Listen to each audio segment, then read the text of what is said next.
don't care if it's Christmas Eve. Someone like you has no business in first class. Move to the back or get off my plane." The words hit the cabin like a thunderclap on Christmas Eve. Captain Derek Hamilton's voice carried the authority of 23 years in the cockpit and the arrogance of a man who'd never been challenged. His finger pointed toward the economy section like a judge delivering a verdict. The woman in seat 2A didn't flinch. Jasmine Brooks, 42 years old, looked up from her tablet with the kind of calm that comes before a storm. She was wearing a gray hoodie, faded jeans, and sneakers that had seen better days. To everyone watching, she looked like someone who'd stumbled into the wrong section. But Captain Hamilton had no idea he just declared war on the owner of Aurora Airlines. "Captain Hamilton," Jasmine said, her voice steady as steel, "you just made the biggest mistake of your career. Before we dive into what happens next, I want to ask you something.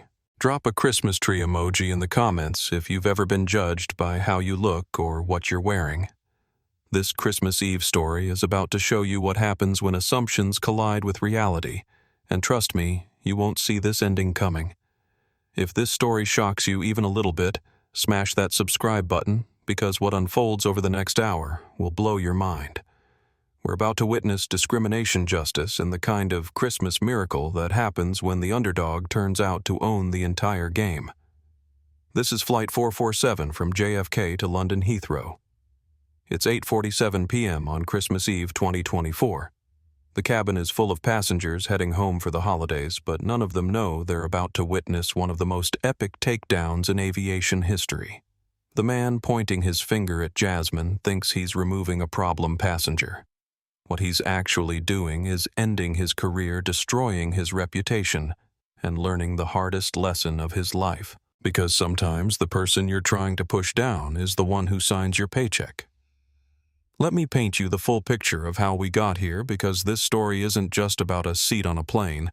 It's about power prejudice and what happens when someone finally has enough. To understand what happened on Flight 447, you have to go back 29 years to a Greyhound bus station in Birmingham, Alabama. December 24th, 1995. 12-year-old Jasmine Brooks sat next to her grandmother, Rosa Brooks, on a bus heading north for Christmas. Rosa had worked 3 jobs to save enough money for this trip to visit family in Detroit. She'd bought 2 tickets fair and square, and they were sitting in their assigned seats near the front. The bus was crowded, filled with Christmas travelers. When a white businessman in an expensive coat got on at the last stop, he looked around the packed bus and his eyes landed on Rosa and Jasmine. He walked up to the driver and whispered something. The driver, a heavy-set man with tobacco-stained teeth, walked back to their row. "Ma'am, we're going to need you and the girl to move to the back. We've got a passenger comfort situation." Rosa looked up, confused. "Excuse me, we have tickets for these seats." "Company policy," the driver said. "Sometimes we need to accommodate special passengers. Y'all need to move." Rosa knew what this was. Even in 1995, even with civil rights laws, some things hadn't changed as much as people wanted to believe. But she was tired, her granddaughter was excited about Christmas, and she didn't want to make a scene. As they gathered their bags and walked to the back of the bus past the smirking businessman who slid into Rosa's warm seat, 12-year-old Jasmine made a promise that would shape the rest of her life.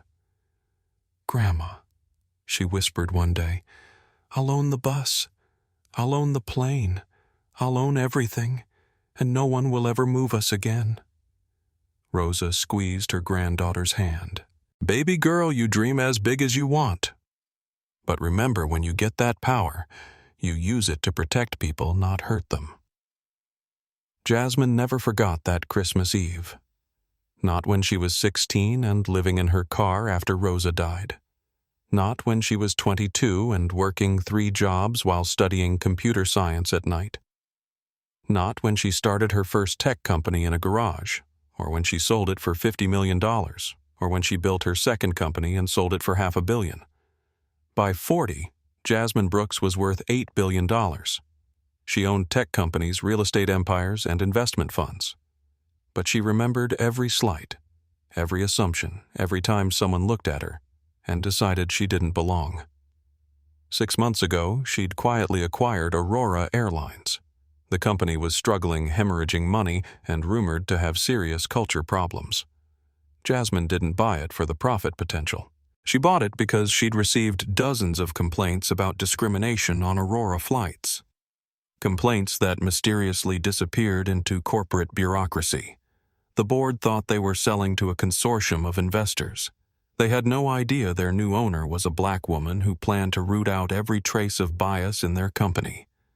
Jasmine had spent months going undercover taking Aurora flights, dressed casually, testing how crew members treated passengers who didn't fit their expectations. Flight 447 was supposed to be her final test. She'd specifically booked the Christmas Eve red-eye because holiday flights were stressful, and stress revealed people's true character. She wanted to see how Aurora's flagship crew treated a black woman in first class when they thought nobody important was watching. She got her answer faster than expected. The hoodie was intentional.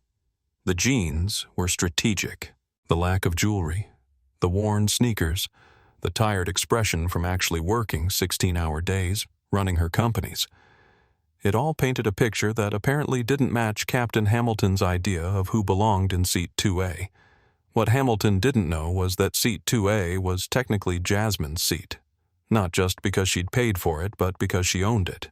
She owned every seat on the plane, every meal in the galley, every uniform in the crew lockers, and every stripe on Hamilton's shoulders.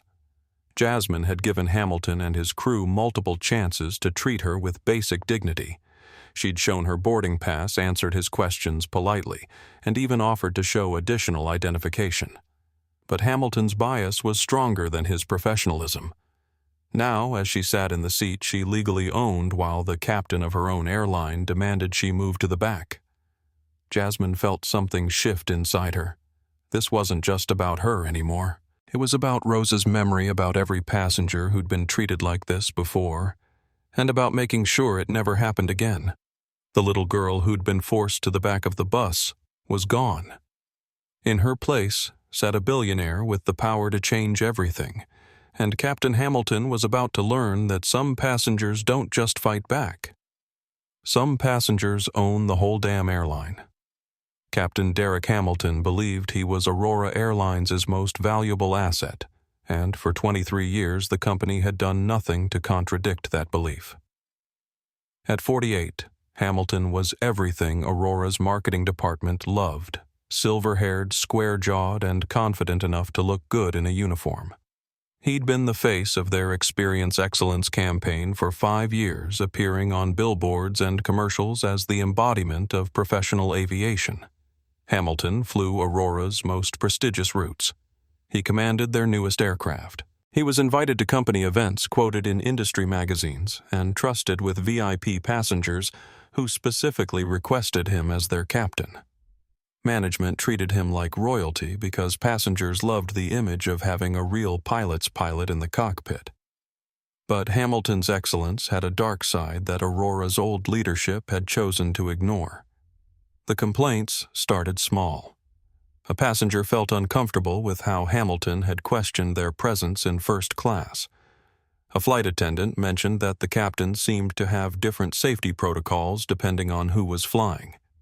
Gate agents reported that Hamilton sometimes made comments about passengers who didn't look like his idea of Aurora's typical clientele. Each complaint was filed, investigated by supervisors who golfed with Hamilton on weekends and quietly dismissed as misunderstandings or personality conflicts. Hamilton was too valuable to lose over what management called communication style differences. The pattern was subtle but consistent. Hamilton had an uncanny ability to find regulation violations when certain passengers were involved. He'd suddenly discover weight distribution issues that required passenger relocations. He'd identify security concerns that demanded additional screening for travelers who didn't meet his unspoken standards. Hamilton never used overtly racial language. He was too smart for that. Instead, he talked about maintaining standards, preserving the Aurora experience, and ensuring passenger comfort. He'd built a vocabulary of coded discrimination that sounded professional, but achieved the same result people he didn't think belonged were made to feel unwelcome. Working Christmas Eve had put Hamilton in a particularly foul mood. He'd been forced to take the holiday flight when a junior captain called in sick, and he blamed Aurora's declining standards for being stuck working while his family celebrated without him. In Hamilton's mind, the airline was going downhill because management cared more about political correctness than maintaining quality. When he'd walked through the first-class cabin for his pre-flight inspection, Hamilton's eyes had immediately locked onto seat 2A. The woman sitting there violated every assumption he had about who deserved premium service. She was black-dressed casually and looked tired rather than pampered. Hamilton's brain had immediately started creating justifications. She must be using stolen miles. She must have gotten an upgrade through some computer error. She must be one of those people who complained loudly until gate agents gave in just to avoid problems. The idea that she might actually belong there, that she might have paid the full $20,000 fare for a Christmas Eve first-class ticket, never seriously crossed Hamilton's mind. In his world, people who looked like her simply didn't have that kind of money. Hamilton had built his entire identity around being Aurora's standard-bearer. He genuinely believed he was protecting the airline's reputation by maintaining what he called appropriate passenger demographics. He saw himself as a guardian of excellence, not a practitioner of prejudice. The irony was that Hamilton actually was an excellent pilot. His technical skills were flawless, his safety record perfect, and his ability to handle emergency situations legendary among his peers. But his personal biases had poisoned everything else about his professional behavior. Hamilton had never faced consequences for his discrimination because Aurora's previous ownership valued his marketing appeal more than passenger complaints. The few crew members who'd tried to challenge his behavior had been transferred or quietly encouraged to find opportunities elsewhere. But Aurora had new ownership now, and Hamilton had no idea that the standards he claimed to protect were about to be turned against him. The woman in seat 2A wasn't just someone he could intimidate and dismiss. She was someone with the power to end his career with a single word. As Hamilton prepared to exercise what he thought was his ultimate authority as captain, he was actually about to learn that real power doesn't come from wearing stripes on your shoulders. Real power comes from signing the paychecks of the people who wear those stripes. Captain Derek Hamilton thought he was maintaining Aurora Airlines' standards. What he was actually doing was destroying his own future one discriminatory word at a time. Aurora Airlines Flight 447 was supposed to be the crown jewel of Christmas Eve travel. The Boeing 787-9 Dreamliner sat gleaming under the terminal lights at JFK's Terminal 4, its silver and blue livery reflecting the glow of holiday decorations that adorned the gate area. Inside the aircraft, the first-class cabin was a monument to luxury. 12 private suites arranged in a 1-2-1 configuration, each featuring a lie-flat bed, personal entertainment system, and enough space for passengers to move around comfortably during the 7-hour flight to London Heathrow. Seat 2A, where Jasmine Brooks had settled in, was considered the premium spot, maximum privacy with easy access to the galley and lavatory. Sophia Martinez had been working as a flight attendant for Aurora for exactly 4 months, and tonight was her first time serving the first-class cabin on her own. At 26, she was still nervous about getting every detail perfect, especially on such a high-profile route. Her supervisor had emphasized that Christmas Eve flights were filled with VIPs who expected flawless service. Sophia had noticed something off about Jasmine's boarding process. The gate agent, Carlos Mendoza, had flagged the booking as a last-minute addition that required manual ticket printing. The passenger manifest showed Jay Brooks with a notation about being added to the flight just 6 hours before departure. That's unusual for first class on Christmas Eve, Carlos had mentioned as he handed Sophia the boarding information. These seats book months in advance. Must be someone really important to get Aurora Corporate to override the system. But when Sophia saw Jasmine walk down the jet bridge in her casual clothes, she felt confused. The passenger didn't look like the tech executives, investment bankers, or celebrities who typically filled first class on the JFK London route. Sophia wondered if there had been some kind of mistake. Meanwhile, in the cockpit, Captain Hamilton was reviewing the passenger manifest with his first officer, James Mitchell. James, 35 years old and considered one of Aurora's rising stars, had flown with Hamilton enough times to recognize when the captain was in one of his moods. "Christmas Eve," Red-Eye Hamilton muttered. "Half these passengers probably got upgrades they didn't earn. Look at this boarding list. Half the names I don't recognize, and you know how gate agents cave to pressure during the holidays." James nodded noncommittally. He'd learned that agreeing with Hamilton's complaints was easier than challenging them even when he disagreed. James had heard rumors about Hamilton's reputation with certain passengers, but he'd never witnessed anything directly and preferred to focus on flying rather than crew politics. In the main cabin, passengers were settling in for the overnight flight. Emma Rodriguez, a 19-year-old college student from New York University, was documenting her Christmas journey home to London on her Instagram stories. Her parents had surprised her with a business class ticket, and she was excited to share every moment of her first premium airline experience. Emma had her phone out constantly taking photos of the cabin, her seat, and the other passengers. She'd already posted about the Aurora Lounge, the boarding process, and her excitement about flying on Christmas Eve.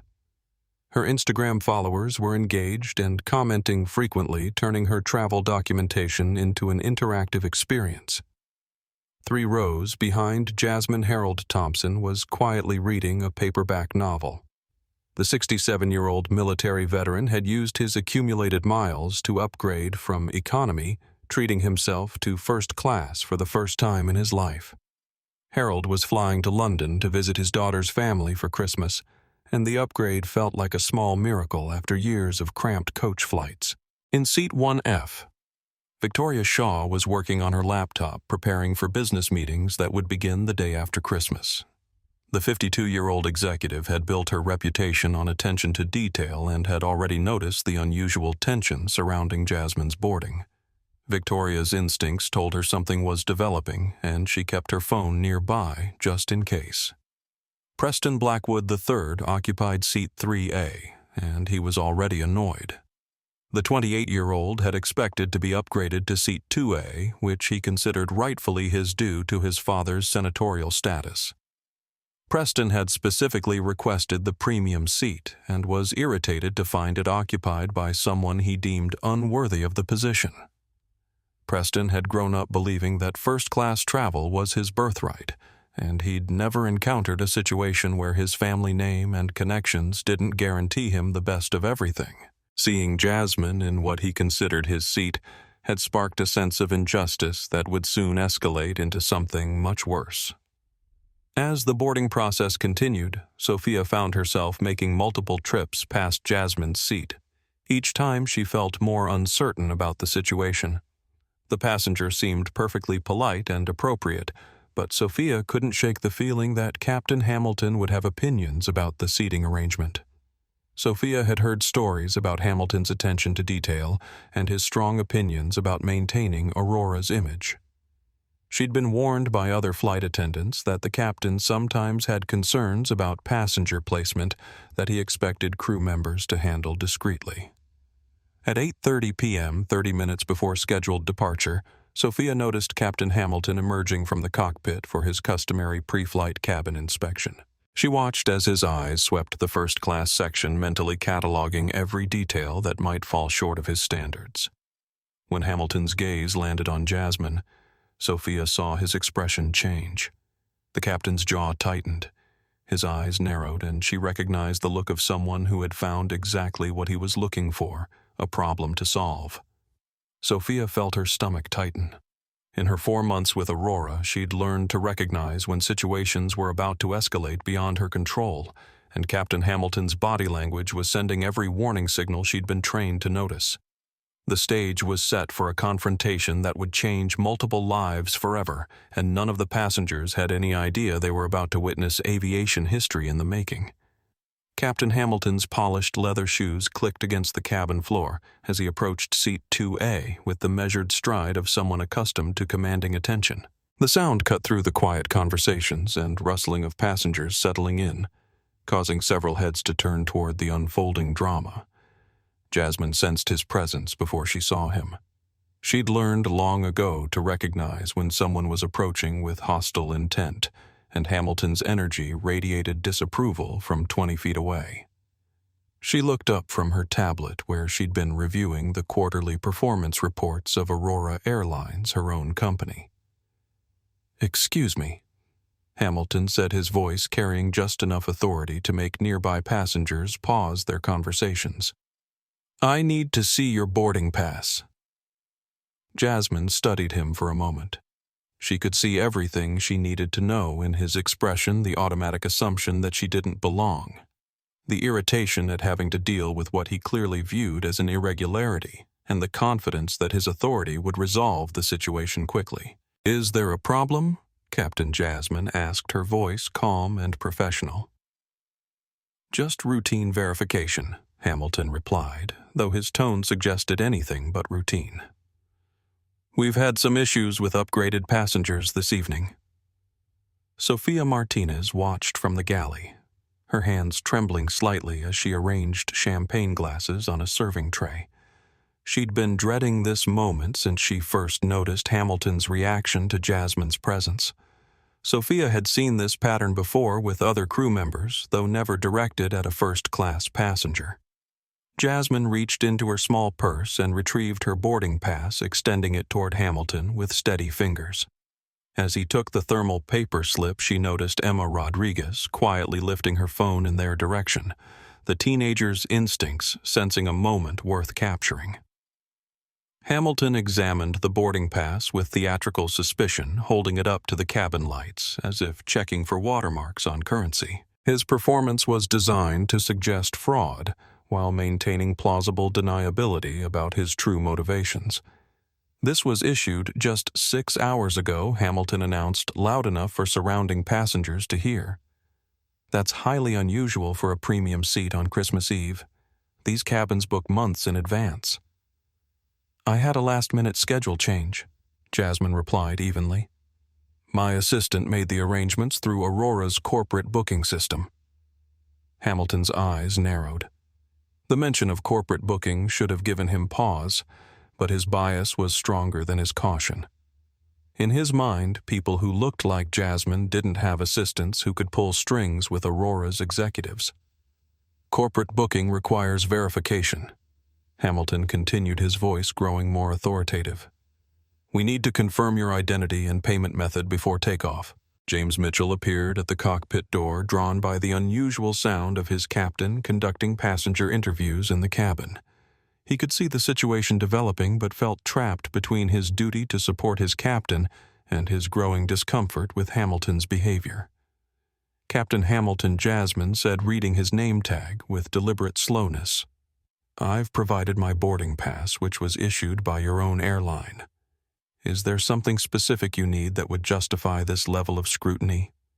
Hamilton felt challenged by her calm confidence, and his response escalated accordingly. "Ma'am, I'm responsible for the safety and security of this aircraft. I have the authority to verify any passenger's documentation if I have concerns about irregularities." Emma Rodriguez was now openly filming her phone camera, capturing every word and gesture. Her Instagram live stream had attracted 50 viewers who were commenting rapidly about what they were witnessing. The engagement was unlike anything Emma had experienced, and she instinctively knew she was documenting something significant. Harold Thompson looked up from his book, his military background giving him a keen sense of when authority was being abused. He'd seen plenty of officers who used their rank to intimidate subordinates, and Hamilton's behavior triggered every one of his warning systems. Young Lady Harold said quietly to Jasmine, "You don't have to answer any questions beyond what's required by law. This gentleman is creating a disturbance, not you." Hamilton wheeled around to face Harold, his face flushing with anger. "Sir, I'm going to need you to mind your own business. This is a crew matter." Actually, Victoria Shaw interjected from across the aisle, her executive voice cutting through the tension. This appears to be a passenger rights matter. I'm recording this interaction for legal purposes. She held up her phone, its screen clearly showing the recording interface. Victoria had spent decades in corporate environments and recognized discrimination when she saw it. Her business instincts told her this situation was about to become very expensive for Aurora Airlines. Hamilton felt the situation spiraling beyond his control. What should have been a simple passenger relocation was turning into a public spectacle with multiple witnesses documenting his every word. But his pride wouldn't let him back down now. "Ladies and gentlemen," Hamilton announced to the entire first-class cabin, "I appreciate your concern, but I need to resolve this seating issue before we can depart. We have policies and procedures that ensure every passenger is exactly where they're supposed to be." Preston Blackwood III chose this moment to insert himself into the conflict. "Captain, I couldn't help but notice that my usual seat assignment was given to someone else. Perhaps we could resolve both issues simultaneously." Preston's entitlement was so casual and complete that even Hamilton paused. But the young man's intervention provided exactly the justification Hamilton needed to escalate his demands. "Exactly," Hamilton said, seizing on Preston's comment. "We have a VIP passenger who specifically requested seat 2A, and we need to honor our commitment to valued customers." Jasmine looked from Hamilton to Preston, seeing the entire dynamic clearly now. This wasn't just about bias. It was about a power structure that automatically prioritized some passengers over others based on assumptions about worth, background, and influence. "I see," Jasmine said quietly. "So, you're asking me to give up the seat I paid for so that someone you consider more deserving can have it instead?" "I'm asking you to work with us to resolve a scheduling conflict," Hamilton replied, though his words fooled no one who was paying attention. Sophia Martinez finally found her courage. "Captain Hamilton," she said, stepping forward from the galley, "I've reviewed the manifest. Ms. Brooks's reservation is completely valid. She paid the full fare 6 hours ago through proper channels." Hamilton turned on Sophia with fury that had been building throughout the confrontation. "Flight Attendant Martinez, you'll concern yourself with service duties and leave passenger verification to the cockpit crew." The threat in his voice was unmistakable, and Sophia visibly flinched. She was 26 years old, 4 months into her dream job, and being dressed down by Aurora's most senior captain in front of a cabin full of passengers. But Jasmine had seen enough. "Captain Hamilton," she said, her voice cutting through the tension like a blade, "you have exactly one chance to stop this behavior and return to the cockpit. What happens next depends entirely on your decision in the next 10 seconds. Hamilton stared at her, seeing something in her eyes that hadn't been there before. For the first time since the confrontation began, he felt a flicker of uncertainty. But his pride was stronger than his intuition, and pride was about to cost him everything. The first-class cabin of Flight 447 had transformed into an impromptu theater with 12 passengers now fully engaged in a drama none of them had expected to witness on Christmas Eve. What had begun as Captain Hamilton's private confrontation with Jasmine Brooks was rapidly becoming a public reckoning with consequences that would extend far beyond the aircraft. Emma Rodriguez's Instagram live stream had grown to over 200 viewers, with comments flooding in faster than she could read them. Her followers were tagging friends, sharing the stream to their own stories, and creating a viral moment that neither Emma nor Aurora Airlines could control. "This is insane," Emma whispered to her camera while keeping it trained on the confrontation. "You guys, this captain is literally trying to kick this woman out of first class for no reason. The comments are going crazy. Should I go to the flight attendants?" The engagement numbers kept climbing.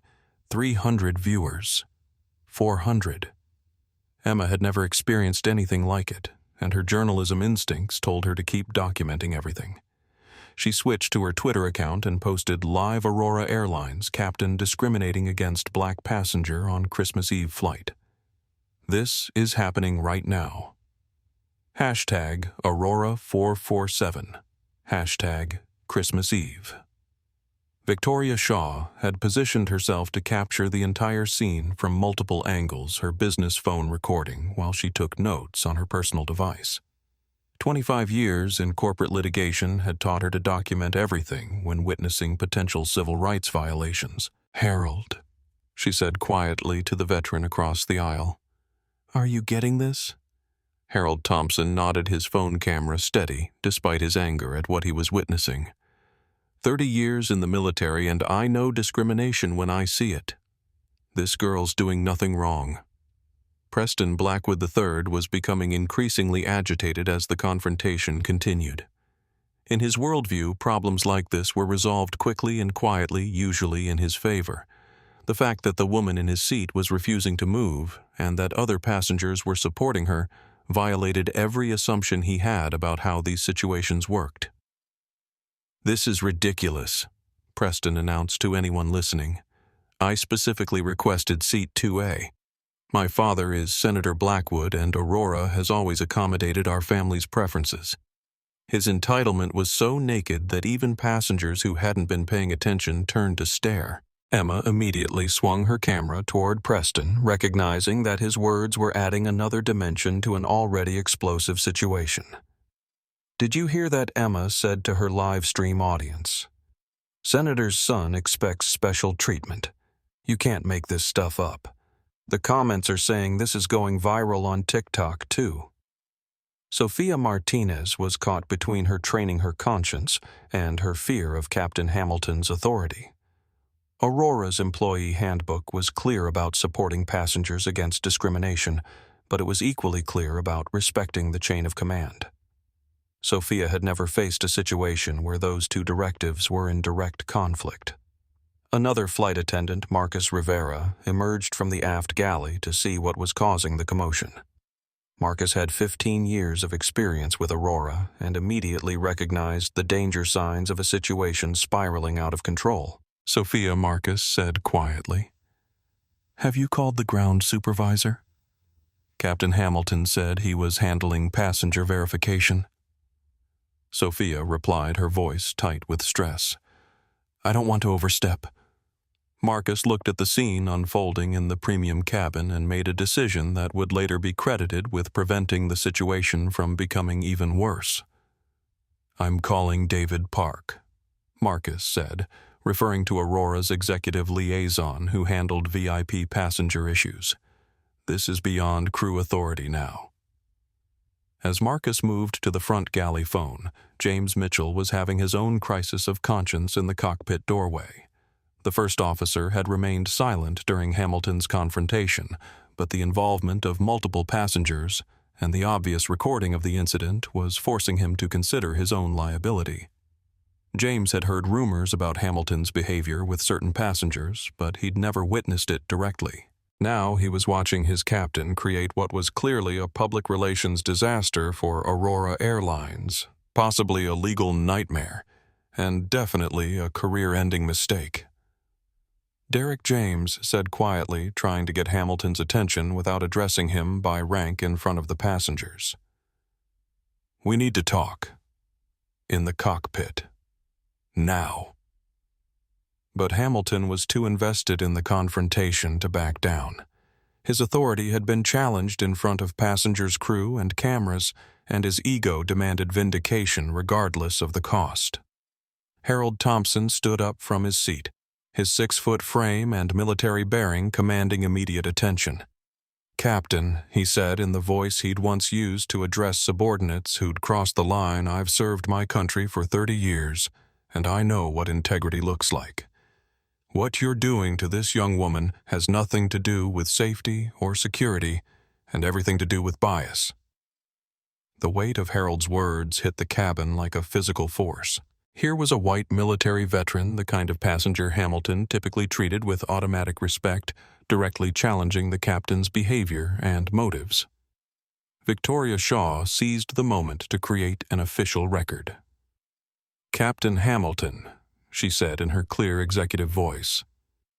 "I'm Victoria Shaw, Senior Litigation Counsel for Blackstone Enterprises.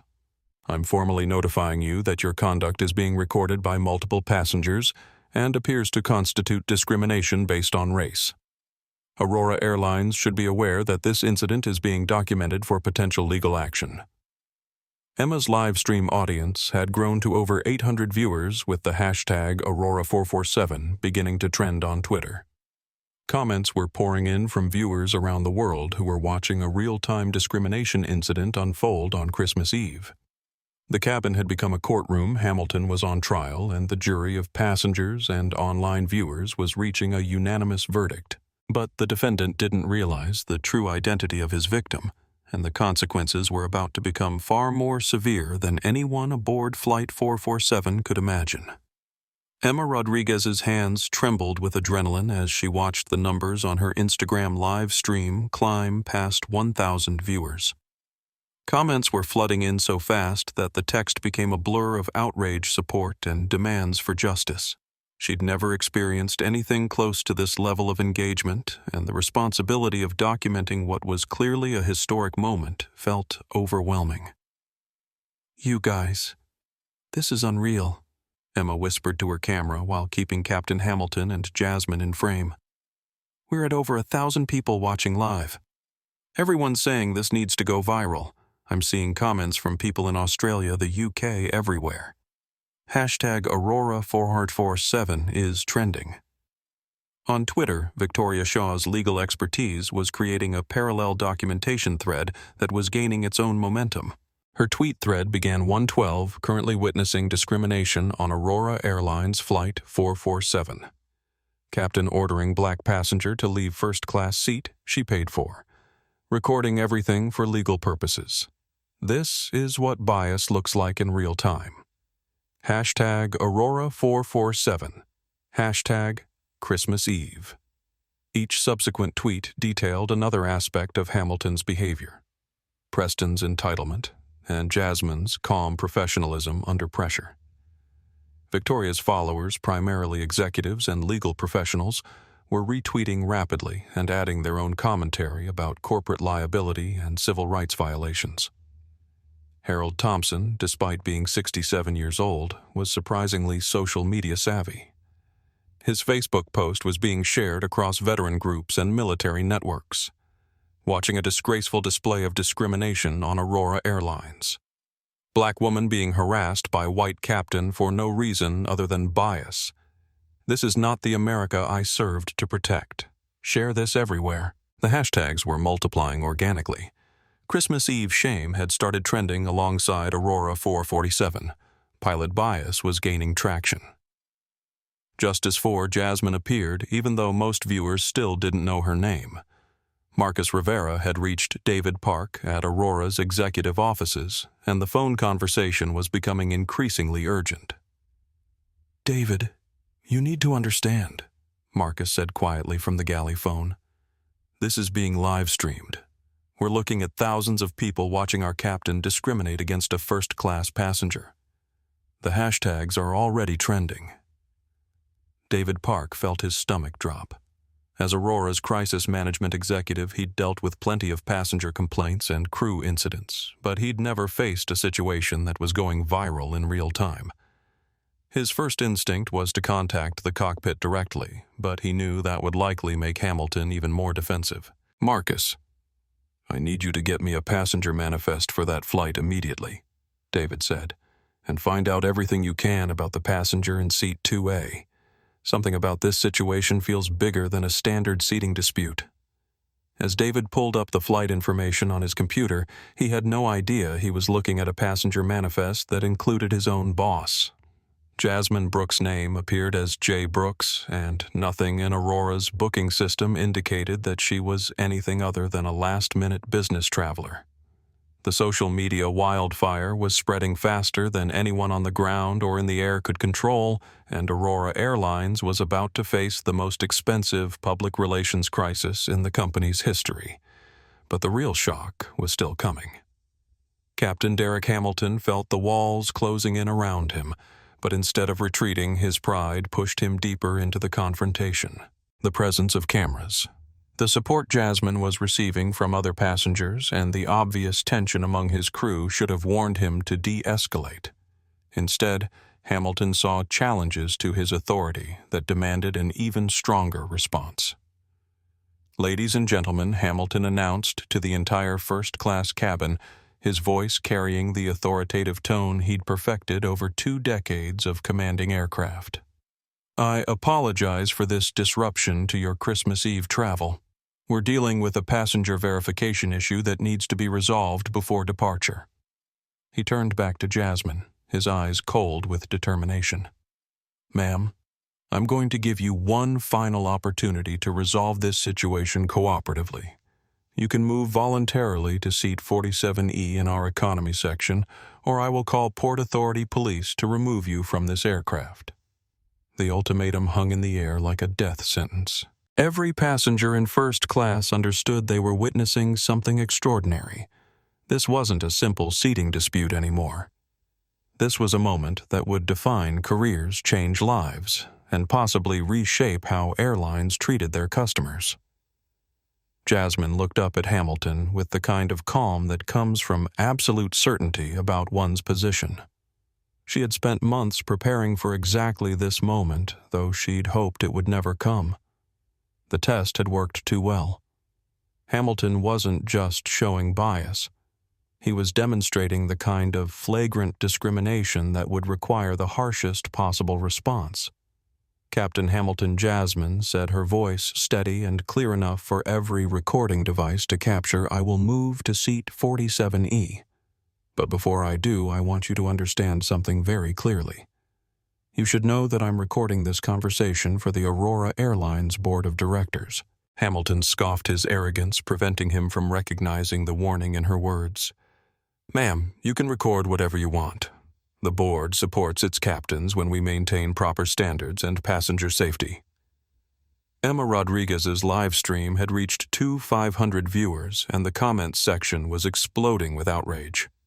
Viewers were demanding she get Jasmine's name, posting links to Aurora's customer service numbers, and organizing boycotts in real time. The hashtag Aurora447 was now trending nationally. Preston Blackwood III chose this moment to make his position clear, speaking loudly enough to ensure the cameras captured his words. "Captain, I appreciate you handling this situation professionally. Some people think they can game the system, but Aurora has standards for a reason." His casual endorsement of Hamilton's discrimination was so blatant that even passengers who hadn't been paying attention turned to stare. Preston's sense of entitlement was absolute, and he genuinely believed he was supporting proper order by backing Hamilton's actions. Victoria Shaw immediately captured Preston's statement on her legal recording, recognizing that his words provided crucial evidence of the discriminatory motivation behind Hamilton's demands. In litigation, having a witness explicitly state that certain people didn't deserve equal treatment was prosecutorial gold. Harold Thompson stood up again, his military bearing commanding attention throughout the cabin. "Captain Hamilton," he said in a voice that had once led troops into combat, "I've watched you target this woman for 15 minutes, and you haven't given a single legitimate reason for removing her. What you're doing is wrong, and everyone here knows it." Hamilton wheeled around to face Harold, his face flushing with anger at being challenged by someone he'd expected to support him automatically. "Sir, you're out of line. I'm the captain of this aircraft, and my authority is absolute when it comes to passenger safety." "This isn't about safety," Harold shot back. "This is about bias, and you're destroying your career and Aurora's reputation because you can't see past your own prejudices." Sophia Martinez was watching the confrontation with growing horror. In 4 months with Aurora, she'd been taught that customer service was paramount, and that crew members should de-escalate conflicts, not create them. Hamilton's behavior violated everything she'd learned about professional aviation service. Marcus Rivera had finished his call with David Park and was now standing near the cockpit trying to catch James Mitchell's attention. The first officer was clearly uncomfortable with his captain's behavior but seemed frozen between loyalty and professionalism. James Marcus said quietly. "David Park needs to speak with Captain Hamilton immediately. This situation is becoming a company-wide crisis." James looked at the scene in the first-class cabin, where his captain was now engaged in a shouting match with passengers while multiple cameras recorded every word. His own career was tied to Hamilton's, and James realized he was watching both their futures disintegrate in real time. Jasmine began gathering her belongings with deliberate calm, maintaining her dignity, even as she prepared to comply with Hamilton's discriminatory demand. Her movements were measured and professional, a stark contrast to the chaos Hamilton was creating around her. "You're really doing this?"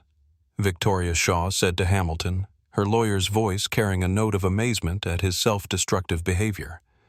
"You're actually going to force a paying first-class passenger to move to economy because of your personal biases in front of multiple witnesses and recording devices." Hamilton's response revealed the depth of his delusion about his own authority and righteousness. "Ma'am, I've been flying for Aurora Airlines for 23 years. I've never had a passenger complaint upheld against me. The company trusts my judgment about passenger placement and cabin management." What Hamilton didn't know was that his complaint record had been artificially clean because Aurora's previous management had buried reports rather than addressed them. The new ownership had different standards, and those buried complaints were about to surface with devastating effect. Emma's livestream chat had become a coordinating center for social media activism. Viewers were posting Aurora's corporate contact information, organizing Twitter campaigns, and sharing the stream to Facebook, TikTok, and Reddit. The incident was spreading across every major social platform simultaneously. Jasmine stood up from seat 2A, her tablet case in hand, and looked directly at Hamilton. "Captain Hamilton, you've made your decision. I'll move to economy as you've demanded. But I want you to remember this moment, because you're going to regret this for the rest of your life." Hamilton heard her words as a threat from a disgruntled passenger, not a warning from someone with the power to destroy him. His arrogance was so complete that he actually smiled as he watched her gather her belongings. "Ma'am," Hamilton said with smug satisfaction, "empty threats don't intimidate me. I've handled difficult passengers before, and I'll handle them again." Aurora Airlines doesn't negotiate with people who try to manipulate their way into services they haven't earned. As Jasmine walked toward the economy section, every passenger in first class understood they were witnessing an injustice that would demand consequences. What none of them knew was that the consequences had already been set in motion, and Captain Hamilton had just fired the person who signed his paychecks. The most expensive walk in aviation history was about to begin, and Hamilton was still celebrating his victory. Jasmine Brooks walked down the narrow aisle toward economy class, her measured pace and composed demeanor creating a stark contrast to the chaos Captain Hamilton had unleashed in first class. Every step she took was being recorded by multiple passengers, and her dignity under pressure was making Hamilton's behavior look increasingly cruel and unprofessional. As she passed through the business class section, passengers looked up from their devices and conversations, sensing something significant was happening. The flight attendants stationed in business class watched with confusion as a first-class passenger carrying expensive luggage walked toward the back of the plane, followed by the obvious tension radiating from the premium cabin. Seat 47E was exactly what Hamilton had intended a punishment. Middle seat in the last row of economy, between a crying infant and a passenger who had clearly been drinking heavily in the airport lounge. The seat back was broken, stuck in an upright position that would make sleeping impossible during the 7-hour flight. Jasmine surveyed her new accommodations without complaint.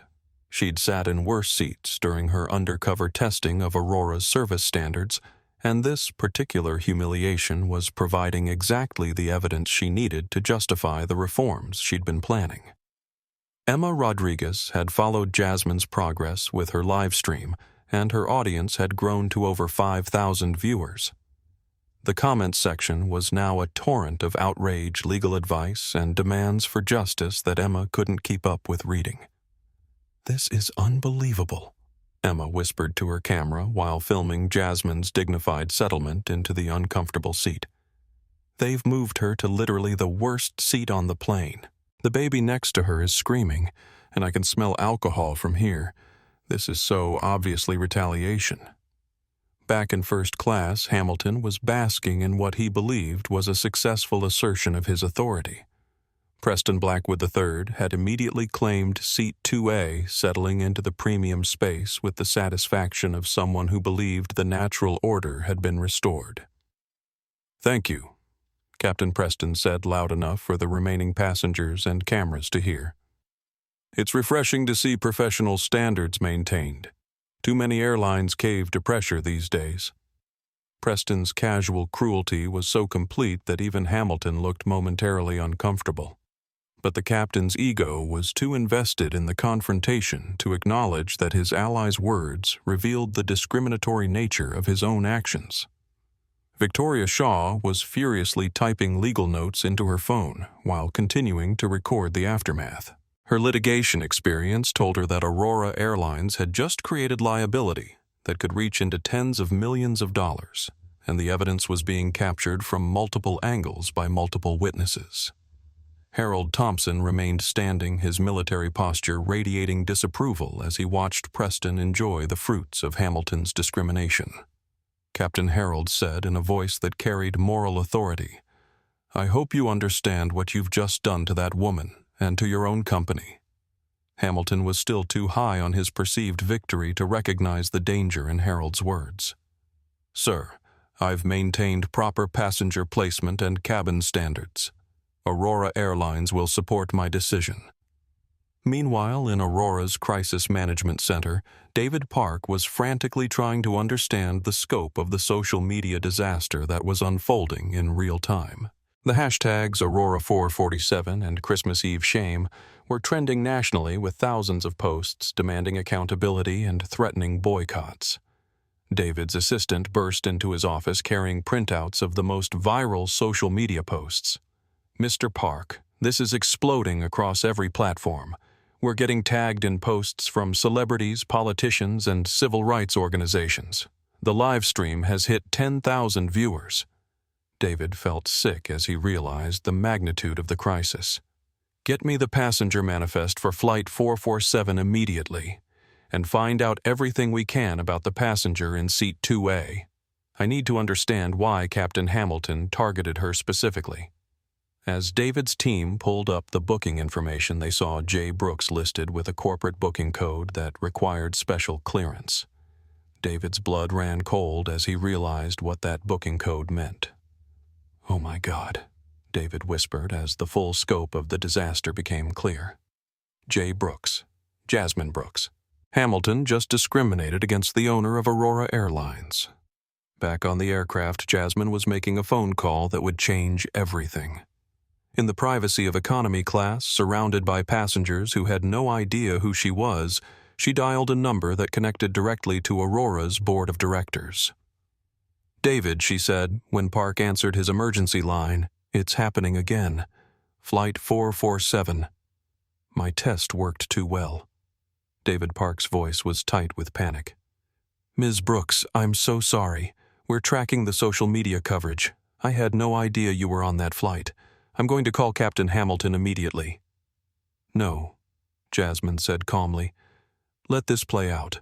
I want to see how far he'll go when he thinks nobody important is watching. This is exactly the evidence I needed to justify the changes we discussed." David understood immediately. Aurora's new owner had been planning comprehensive reforms to address the discrimination complaints that had been buried by previous management. Hamilton's behavior was providing the justification for those reforms in the most public way possible. "Ma'am, David said the social media coverage is massive. This is going to be national news by morning. Are you sure you want to let this continue, David?" Jasmine replied, "I've been preparing for this moment since I was 12 years old. Hamilton doesn't know it yet, but he just declared war on someone who owns the battlefield." In the first-class cabin, Sophia Martinez was experiencing her own crisis of conscience. She'd watched Captain Hamilton destroy a passenger's dignity while crew members stood silently, and her training was clear about the obligation to report discrimination to supervisors. Sophia approached Marcus Rivera, who was monitoring the situation from the forward galley. "Marcus, should I be filing an incident report about this?" Marcus nodded grimly. "Sophia, start documenting everything you witnessed. This is going to end up in federal court, and Aurora's going to need crew testimony about what actually happened." James Mitchell finally found the courage to confront his captain directly. As Hamilton returned to the cockpit area, still glowing with satisfaction, James blocked his path. "Derek." "What the hell was that?" James demanded in a low voice. "You just humiliated a paying passenger in front of cameras and witnesses. This is going to destroy both our careers." Hamilton was dismissive, his arrogance preventing him from seeing the disaster he'd created. "James, that woman was trying to game the system.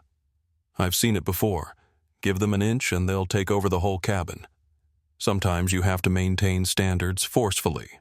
You had no legitimate reason to move her," James pressed. "Her ticket was valid, her behavior was appropriate, and now we're looking at a discrimination lawsuit that could bankrupt the company." Hamilton's response revealed the depth of his delusion. "James, I've been flying for Aurora for 23 years. I know what our passengers look like, and she didn't fit. The company will back me up because they know I maintain their standards." What Hamilton didn't know was that Aurora's new ownership had very different standards, and his behavior had just violated every one of them in the most public way possible. Emma Rodriguez's live stream had reached 15,000 viewers, making it one of the most watched real-time discrimination incidents in social media history.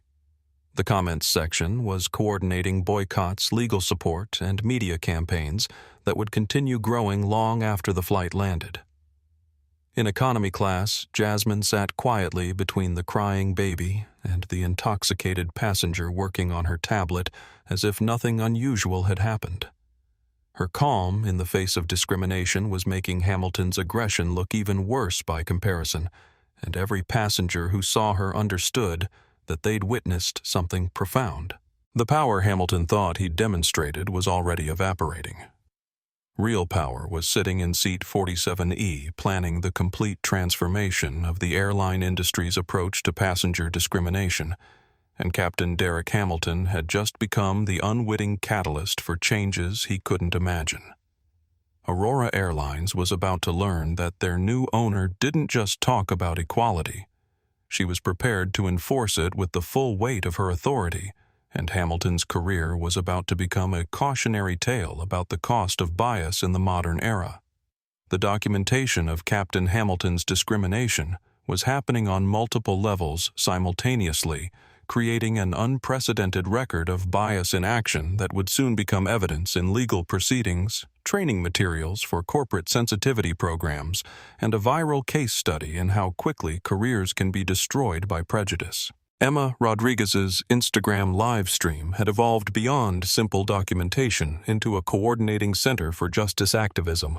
Her 18,000 viewers were no longer passive observers. They had become an engaged community, demanding accountability and organizing real-world consequences for what they were witnessing. "You guys, this is incredible," Emma said to her camera while ensuring Jasmine remained in frame from her economy seat. "I'm getting messages from people saying they're canceling Aurora reservations right now. There are lawyers in the comments offering to represent her for free. Someone said #Aurora447 is trending worldwide." The live chat had become a scroll of outrage that moved too fast to read completely. Viewers were posting Aurora's corporate contact information, sharing the stream to every social media platform, and coordinating with influencers and activists to amplify the message. Emma had inadvertently become the citizen journalist documenting one of the most significant discrimination incidents of the digital age. Victoria Shaw's documentation was more methodical but equally damaging to Aurora Airlines. As a senior litigation attorney, she understood the evidential value of every word and gesture she was capturing on her multiple devices. Her professional network was watching through her social media accounts, and their legal expertise was guiding the documentation process in real time.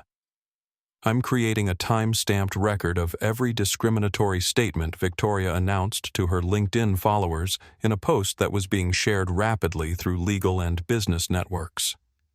Captain Hamilton's behavior constitutes textbook racial discrimination, and Aurora Airlines is creating massive corporate liability by failing to intervene. Her legal analysis was being read by employment attorneys, civil rights organizations, and corporate executives who understood the implications of such public discrimination. Victoria's documentation would later become the foundation for legal action that would transform airline industry policies nationwide. Harold Thompson was using his military precision to document the tactical aspects of Hamilton's behavior. His Facebook posts were being shared through veteran networks, military associations, and patriotic organizations that viewed the discrimination as an affront to the values they'd served to protect. Brothers and sisters, Harold wrote in a post that would reach 50,000 shares within hours, watching disgraceful behavior on Aurora Airlines Flight 447.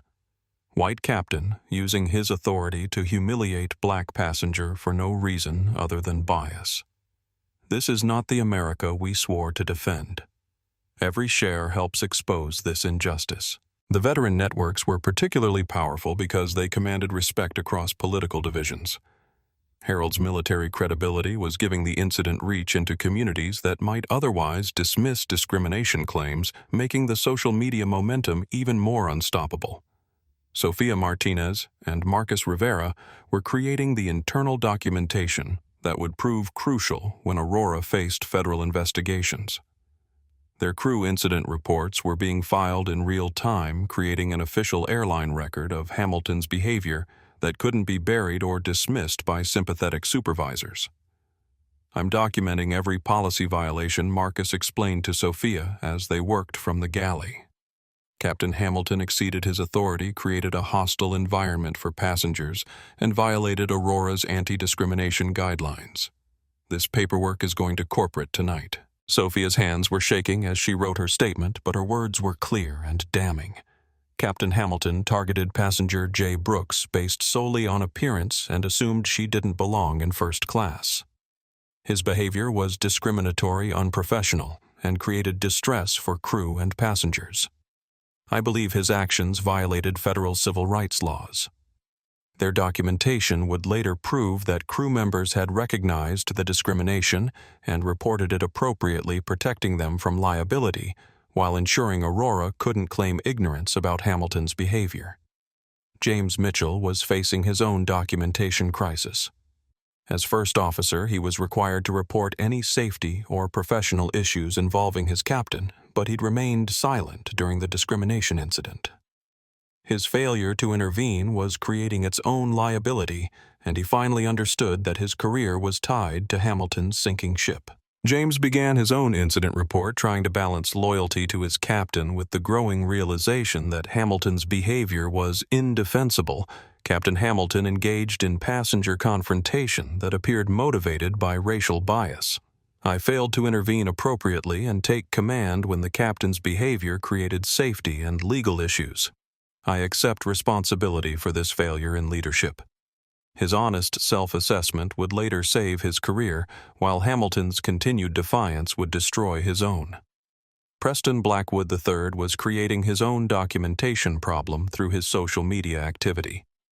Unaware that his words were being recorded by multiple passengers, Preston was posting his own version of events on his privileged social networks, revealing the entitled mindset that had supported Hamilton's discrimination. Finally, had a captain with the backbone to maintain standards on Aurora, Preston posted to his exclusive prep school alumni network. Too many airlines let anybody sit anywhere these days. Good to see professionalism restored. His posts were being screenshot and shared by people who had access to his networks, providing additional evidence of the discriminatory motivation behind Hamilton's actions. Preston's casual racism was so blatant that it strengthened the case against both him and Hamilton. Emma's stream had reached 25,000 live viewers and was being recorded by dozens of people who understood its historical significance. The hashtags had evolved beyond Aurora 447 to include Christmas Eve Justice Airline Discrimination and Jasmine Deserves. Better, even though most viewers still didn't know Jasmine's full name or true identity. The documentation was creating its own momentum. News outlets were picking up the story from social media, with reporters reaching out to Emma directly for interviews. Celebrity activists were sharing the stream, amplifying the message to millions of additional followers. Dr. Angela Davis retweeted Emma's thread with the comment, "This is what modern discrimination looks like. Institutional power wielded against individual dignity. Every person sharing this helps expose the bias that still poisons our society." Corporate crisis management experts watching the streams were recognizing that Aurora Airlines was facing the kind of public relations disaster that could permanently damage their brand. The documentation was so comprehensive and damaging that no amount of corporate spin could minimize the impact. In economy class, Jasmine was quietly monitoring the social media coverage on her tablet, watching her own discrimination become a viral case study in institutional bias. She could see the hashtags trending, read the legal analysis from attorneys like Victoria Shaw, and track the growing calls for accountability. But Jasmine also understood something the documentarians didn't. This incident was about to become much bigger than anyone realized. The woman being discriminated against wasn't just another passenger. She was the owner of Aurora Airlines, and the documentation being created would soon provide the evidence for the most comprehensive airline industry reforms in decades. The witnesses thought they were recording an injustice that needed exposure. What they were actually documenting was the catalyst for transformation that would change how airlines treated passengers forever. And Captain Hamilton, still unaware of his victim's true identity, was about to learn that the most damaging documentation was the evidence he was providing of his own bias and unfitness for command. Jasmine Brooks sat in seat 47E, surrounded by the chaos of economy class on Christmas Eve, appearing to any observer as just another victim of airline discrimination. The baby beside her continued crying. The intoxicated passenger was snoring loudly, and the broken seatback forced her to remain upright while other passengers enjoyed the reclining comfort she'd paid for in first class. But appearances were deceiving. While Captain Hamilton celebrated his victory and basked in Preston Blackwood's approval, Jasmine was methodically documenting every aspect of Aurora Airlines' failure to protect her from discrimination. Her tablet displayed internal company reports, employee performance evaluations, and discrimination complaints that had been buried by previous management. Most importantly, she was building the case for transformative changes that would extend far beyond punishing Hamilton. Jasmine had spent 6 months investigating Aurora's culture, and tonight's incident was providing the final evidence she needed to justify comprehensive reforms. Emma Rodriguez was conducting what had essentially become a live interview with Jasmine, though neither of them was using those terms. Emma's journalistic instincts were guiding her to ask questions that drew out the broader implications of what they'd witnessed. "Can you tell us how this makes you feel?"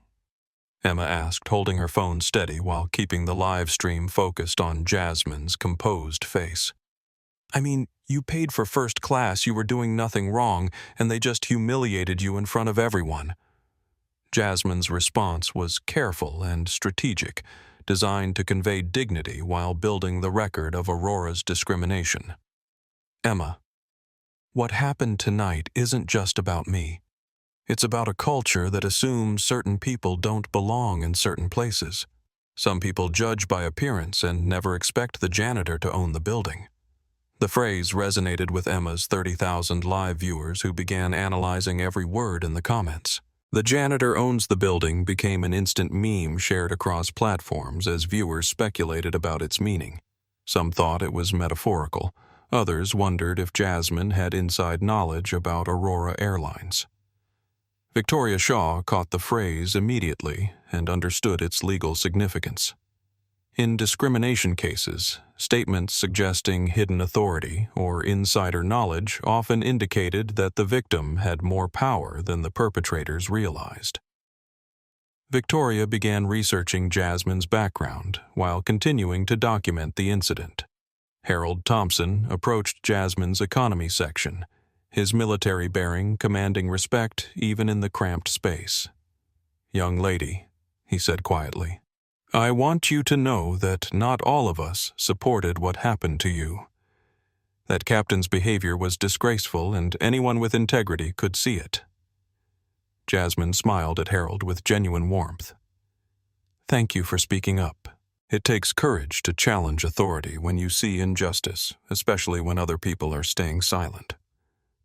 Harold nodded, but something in Jasmine's demeanor struck him as unusual.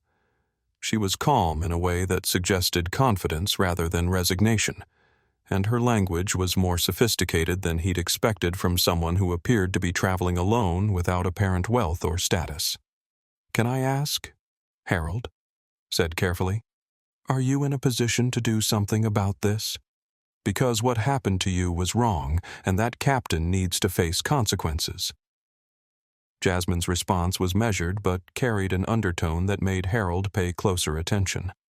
"Mr. Thompson, I believe everyone faces consequences for their actions eventually. Sometimes it just takes longer than we'd like." Back in first class, Preston Blackwood was posting updates to his social media networks, unaware that his privileged perspective was providing additional evidence of the discrimination he'd supported. His Instagram story included a photo from seat 2A with the caption, "Finally got my usual seat back. Sometimes you have to let airline staff do their job instead of caving to every complaint." Preston's posts were being screenshot and shared by people who had access to his social networks, adding another layer of documentation to an already comprehensive record of discrimination. His casual entitlement was so blatant that it was strengthening the case against Aurora Airlines. Sophia Martinez was struggling with her own conscience as she served the first-class passengers who had witnessed Hamilton's discrimination. She'd been trained to provide exceptional service, but serving Preston in the seat he'd obtained through discriminatory means felt like participating in the injustice. Marcus Rivera recognized Sophia's distress and pulled her aside for a conversation that would later prove crucial to Aurora's internal investigation. "Sophia, you did the right thing by speaking up. Don't let Hamilton's behavior make you question your own professionalism." "But I could have done more," Sophia said, tears in her eyes. "I should have refused to serve Preston in that seat, or called the ground supervisor earlier, or stood up to Captain Hamilton more forcefully." "You're a junior crew member challenging a senior captain," Marcus replied. "The fact that you spoke up at all took courage. Document everything you witnessed, because this incident is going to require testimony from everyone who saw what happened."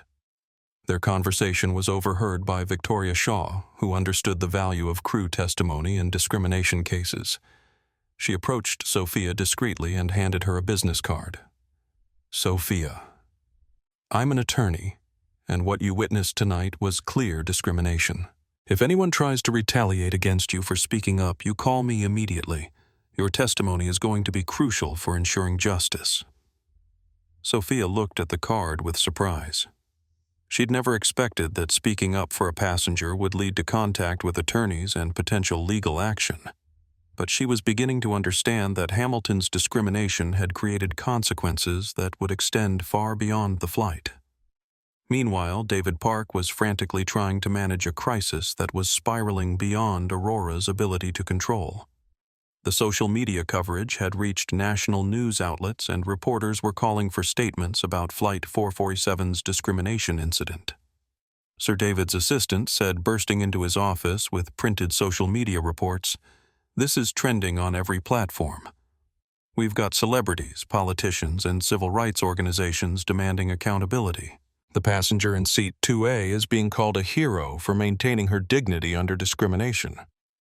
David stared at the reports, knowing that the passenger everyone was calling a hero was actually Aurora's owner, and that Captain Hamilton had just created the most expensive discrimination incident in airline industry history. "Get me a direct line to the cockpit," David ordered. "I need to speak with Captain Hamilton immediately before this gets any worse." But as David reached for the phone to make the call that would begin Hamilton's downfall, He realized that the situation was already beyond damage control. The evidence was documented, the witnesses were aligned, and the victim was the one person who had absolute authority to ensure that consequences would be swift and permanent. Aurora Airlines was about to face a reckoning that would transform the industry's approach to passenger discrimination, and Captain Derek Hamilton had unknowingly provided the catalyst for changes he could never have imagined. The setup was complete. The documentation was comprehensive. The witnesses were ready. And the victim was about to reveal that she had the power to turn Hamilton's moment of perceived triumph into the greatest professional disaster of his life. The phone in Aurora Flight 447's cockpit rang with an urgency that cut through the post-departure routine. Captain Derek Hamilton, still basking in what he believed was his successful assertion of authority, glanced at the caller ID and saw Aurora Airlines Executive Operations. His first instinct was to ignore the call, assuming it was routine administrative business that could wait until after takeoff. But the phone kept ringing with the insistence of someone who wouldn't be ignored. James Mitchell, his first officer, looked at Hamilton with growing concern. Executive Operations didn't typically call aircraft during departure sequences unless something was seriously wrong. Captain James said quietly, "That's the fourth ring. Executive Operations Protocol says we have to answer urgent calls during passenger-related incidents." Hamilton's jaw tightened as he realized that his passenger confrontation might have triggered corporate attention. He'd been confident that Aurora's management would support his decision to maintain cabin standards, but the persistent ringing suggested a level of concern he hadn't anticipated. Captain Hamilton speaking. He answered, his voice carrying the authority of someone who expected corporate backing for his actions. "Derek, this is David Park from Executive Crisis Management. We need to talk immediately about the passenger situation on your flight." Hamilton's confidence faltered slightly. David Park wasn't just any Aurora executive. He was the company's chief crisis manager, called in only when situations threatened corporate liability or public relations disasters. David Fursch handled a passenger verification issue according to standard protocols. Hamilton replied defensive but still confident. "We had someone in first class who didn't meet verification standards, and I relocated her to appropriate seating." There was a pause on the line that lasted long enough for Hamilton to wonder if the connection had been lost. When David spoke again, his voice carried a tension that made James Mitchell look up from his pre-flight checklist. "Derek." David said carefully, "Please tell me you didn't just force a passenger to move from first class based solely on your personal assessment of whether she belonged there." "I used my professional judgment about passenger placement," Hamilton replied, his defensive tone growing stronger. "The passenger in question didn't fit Aurora's first-class demographic, and we had a legitimate VIP requesting that seat." Another pause, longer this time. James could hear David's heavy breathing through the cockpit speakers, and the first officer began to realize that his captain might have made a catastrophic mistake. "Derek," David continued, his voice tight with barely controlled panic. "Are we talking about the passenger in seat 2A, the one who was moved to economy?" "That's correct," Hamilton said, his certainty beginning to waver as he detected something ominous in David's tone. "J. Brooks, last-minute addition to the manifest with questionable verification." The silence that followed was so complete that Hamilton wondered if the phone had died. When David finally spoke, his words hit the cockpit like a physical blow. "Derek, please tell me you didn't just discriminate against Jasmine Brooks." Hamilton felt something cold settle in his stomach, but he didn't understand why the passenger's full name would matter to Aurora's crisis management team. "I handled a passenger verification issue," Hamilton repeated, though his voice now carried a note of uncertainty. "Who is Jasmine Brooks?" David Park's response would replay in Hamilton's mind for the rest of his life. "Derek, Jasmine Brooks is the owner of Aurora Airlines. You just humiliated your boss in front of 30,000 people who are watching this live on social media." The words hit Hamilton like a decompression event. His vision tunneled, his hearing became muffled, and for a moment he couldn't process what he'd just heard. The confident captain who had asserted his authority over a passenger he deemed unworthy was suddenly face to face with the reality that he'd just destroyed his career by discriminating against the woman who signed his paychecks. "That's impossible," Hamilton said, though his voice had lost all its authority. She was dressed casually. She didn't look like what Derek David's voice carried the weight of someone documenting evidence for what was clearly going to be a termination hearing. "What exactly does the owner of Aurora Airlines look like?" James Mitchell was staring at his captain with growing horror as the implications became clear. He'd watched Hamilton discriminate against a passenger based on racial bias, and that passenger was apparently their employer. James began to understand that his own career was tied to Hamilton's catastrophic mistake. "David Hamilton," said, his voice now pleading, "if this is true, it was a misunderstanding. I was trying to maintain Aurora's standards. I had no idea who she was." "That's exactly the problem," Derek David replied. "You made assumptions about who deserves respect based on appearance and race. The fact that you didn't know she owns the company makes it worse, not better." Hamilton's world was collapsing in real time. Everything he'd believed about his value to Aurora, his authority as captain, and his ability to make passenger decisions was disintegrating with every word from David Park. "What do I do?" Hamilton asked the question of someone who finally understood that his situation was beyond salvaging.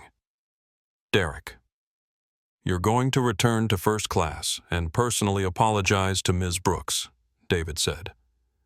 "You're going to restore her to seat 2A with full upgrade compensation.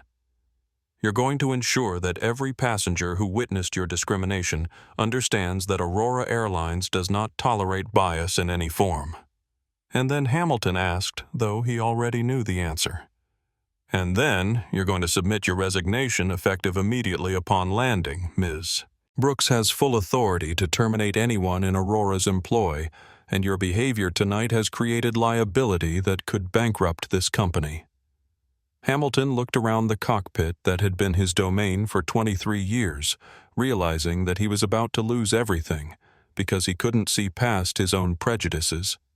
His career, his reputation, his pension, and his future were all forfeit because he'd assumed that a black woman in casual clothes didn't deserve the same respect he automatically gave to white passengers. James Hamilton said to his first officer, "You'll need to take command. I have to go fix the biggest mistake of my life." But as Hamilton prepared to face the consequences of his discrimination, he didn't yet understand that the biggest mistake wasn't just discriminating against a passenger. The biggest mistake was discriminating against someone who had spent her entire life fighting bias and now had the power to ensure that his behavior would never be repeated by anyone in the airline industry. Captain Derek Hamilton was about to learn that some apologies come too late, and some consequences are permanent. The walk from economy back to first class was the longest in Captain Derek Hamilton's 23-year career.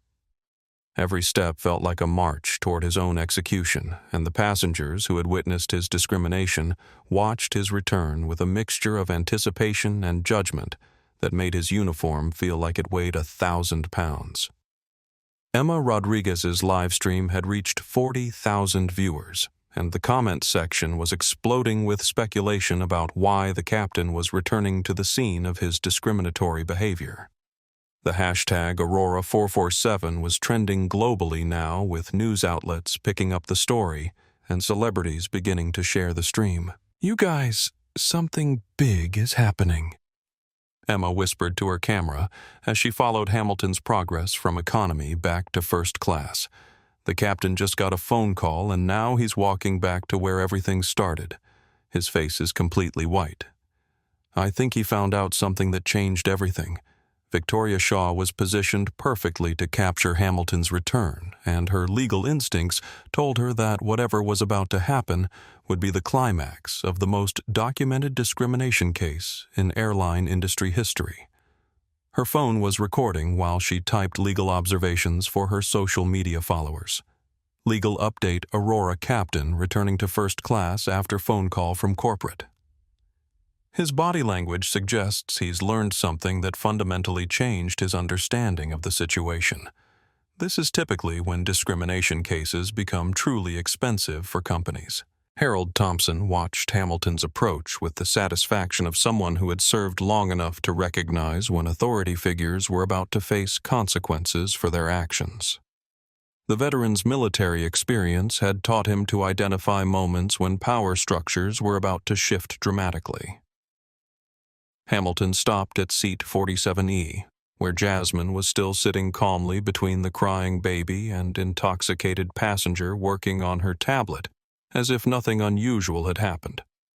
Her composure in the face of discrimination had made Hamilton's aggression look even worse throughout the entire incident. Ms. Brooks Hamilton said, his voice stripped of the authority it had carried earlier. "I need to speak with you." Jasmine looked up from her tablet with the same calm expression she'd maintained throughout the evening. "Of course, Captain Hamilton. What can I do for you?" The irony of Hamilton asking what she could do for him after spending an hour telling her what she needed to do for him wasn't lost on the passengers who were recording every word. "Ma'am, I've been informed that there was a misunderstanding about your status with Aurora Airlines." Hamilton said the words coming out like he was choking on them. "I need to ask you to return to seat 2A in first class." Emma's livestream audience was going wild in the comments. Viewers were speculating about who Jasmine really was, why the captain's attitude had changed completely, and what kind of phone call could transform a discrimination situation so dramatically. Jasmine closed her tablet and looked at Hamilton with an expression that was perfectly neutral but somehow managed to convey complete control over the situation. "Captain Hamilton, I appreciate the invitation, but I'm comfortable here. Seat 47E has given me a very educational perspective on Aurora's service standards." Hamilton felt sweat beading on his forehead as he realized that Jasmine wasn't going to make this easy for him. David Park had been clear that Hamilton's career depended on making this right, but Jasmine seemed to understand that she held all the power now. "Ms. Brooks, please," Hamilton said, his desperation beginning to show. "I need you to return to first class. There's been a serious error in judgment that needs to be corrected." Preston Blackwood III watched from seat 2A with growing confusion and alarm. He'd spent the evening enjoying the premium space and supporting Hamilton's discrimination, but now the captain was begging the woman he'd humiliated to return. Preston's entitled worldview couldn't process what was happening. Captain Preston called out, "Surely this passenger can remain where you placed her. I'm quite comfortable in seat 2A. Jasmine stood up from her economy seat and looked directly at Preston with an expression that made him shrink back into the premium leather. When she spoke, her voice carried a quiet authority that filled the entire cabin. "Mr. Blackwood, you'll be moving to economy shortly," she said with complete confidence. "In fact, you'll be lucky if you're allowed to remain on this aircraft at all." Preston's mouth fell open in shock. The woman Hamilton had discriminated against was speaking to him like someone who had absolute authority over his travel arrangements, and her certainty suggested she wasn't bluffing. Jasmine walked back toward first class with a measured pace that commanded attention from every passenger and crew member. This time, she wasn't being forced to move. She was choosing to return, and the difference in her bearing was unmistakable.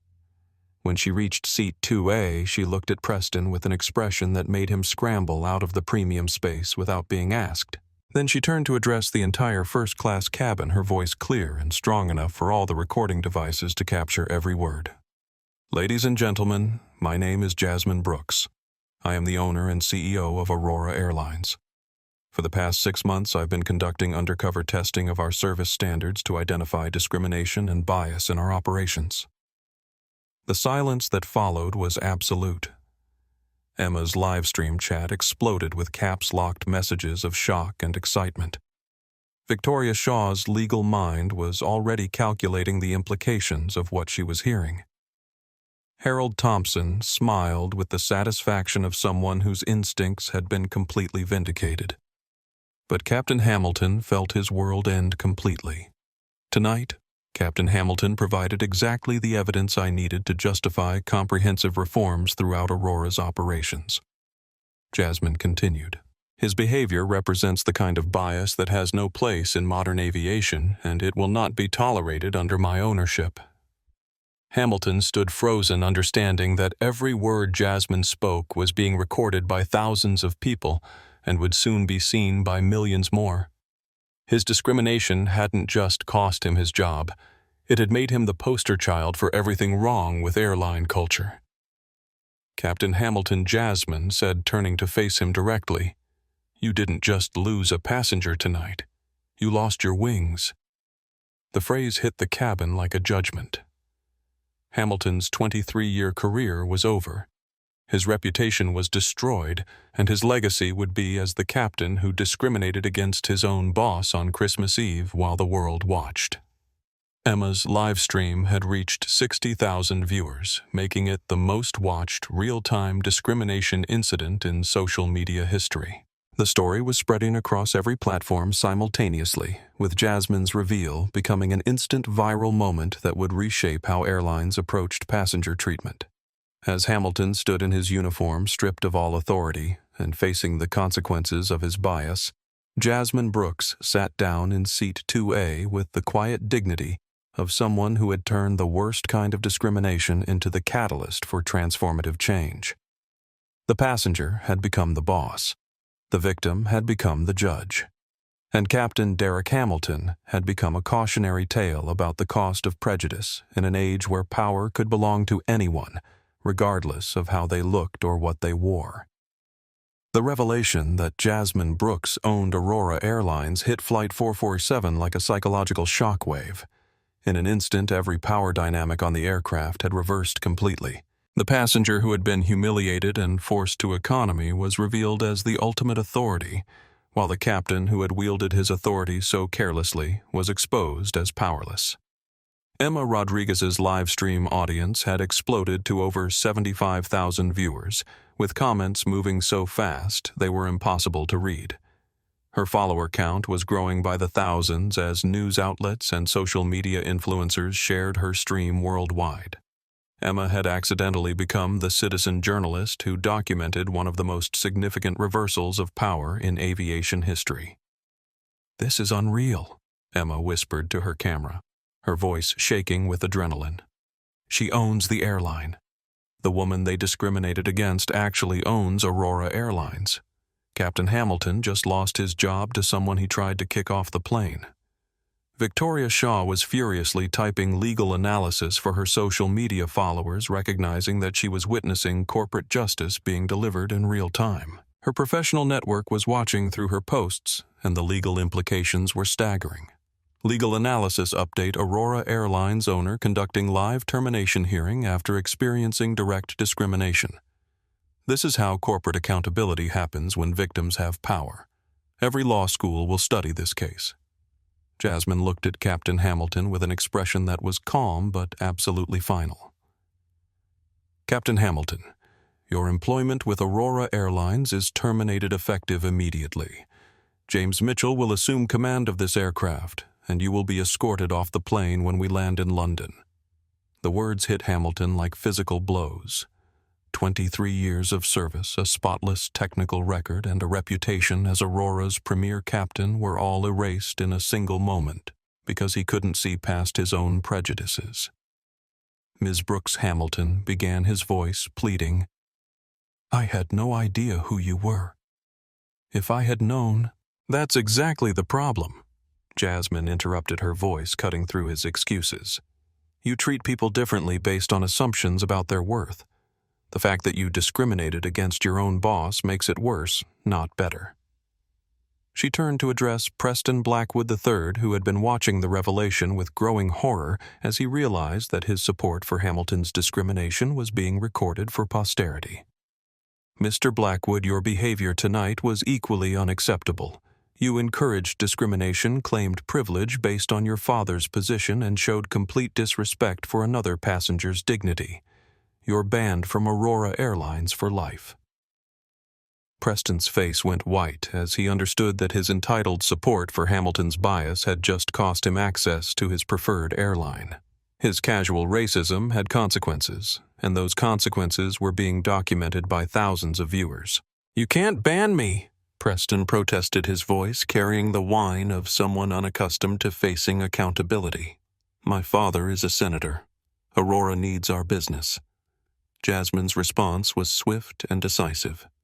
"Mr. Blackwood, your father's position doesn't grant you the right to participate in discrimination. Aurora Airlines serves passengers who treat others with dignity, and you've demonstrated that you're not capable of meeting that standard." Sophia Martinez was watching the scene unfold with tears in her eyes, overwhelmed by seeing justice delivered to the passengers and crew members who had witnessed Hamilton's discrimination. Her decision to speak up for Jasmine had been vindicated completely.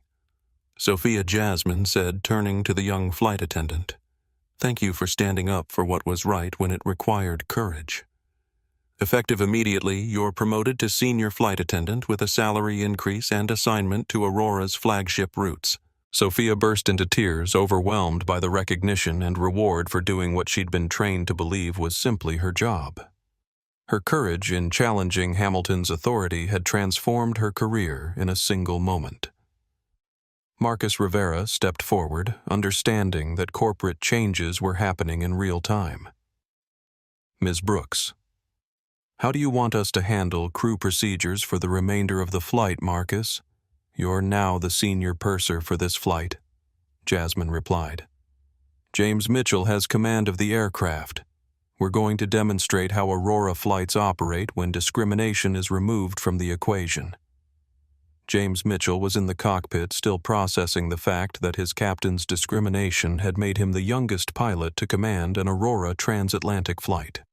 His decision to finally challenge Hamilton's behavior had saved his career, while Hamilton's defensiveness had ended his.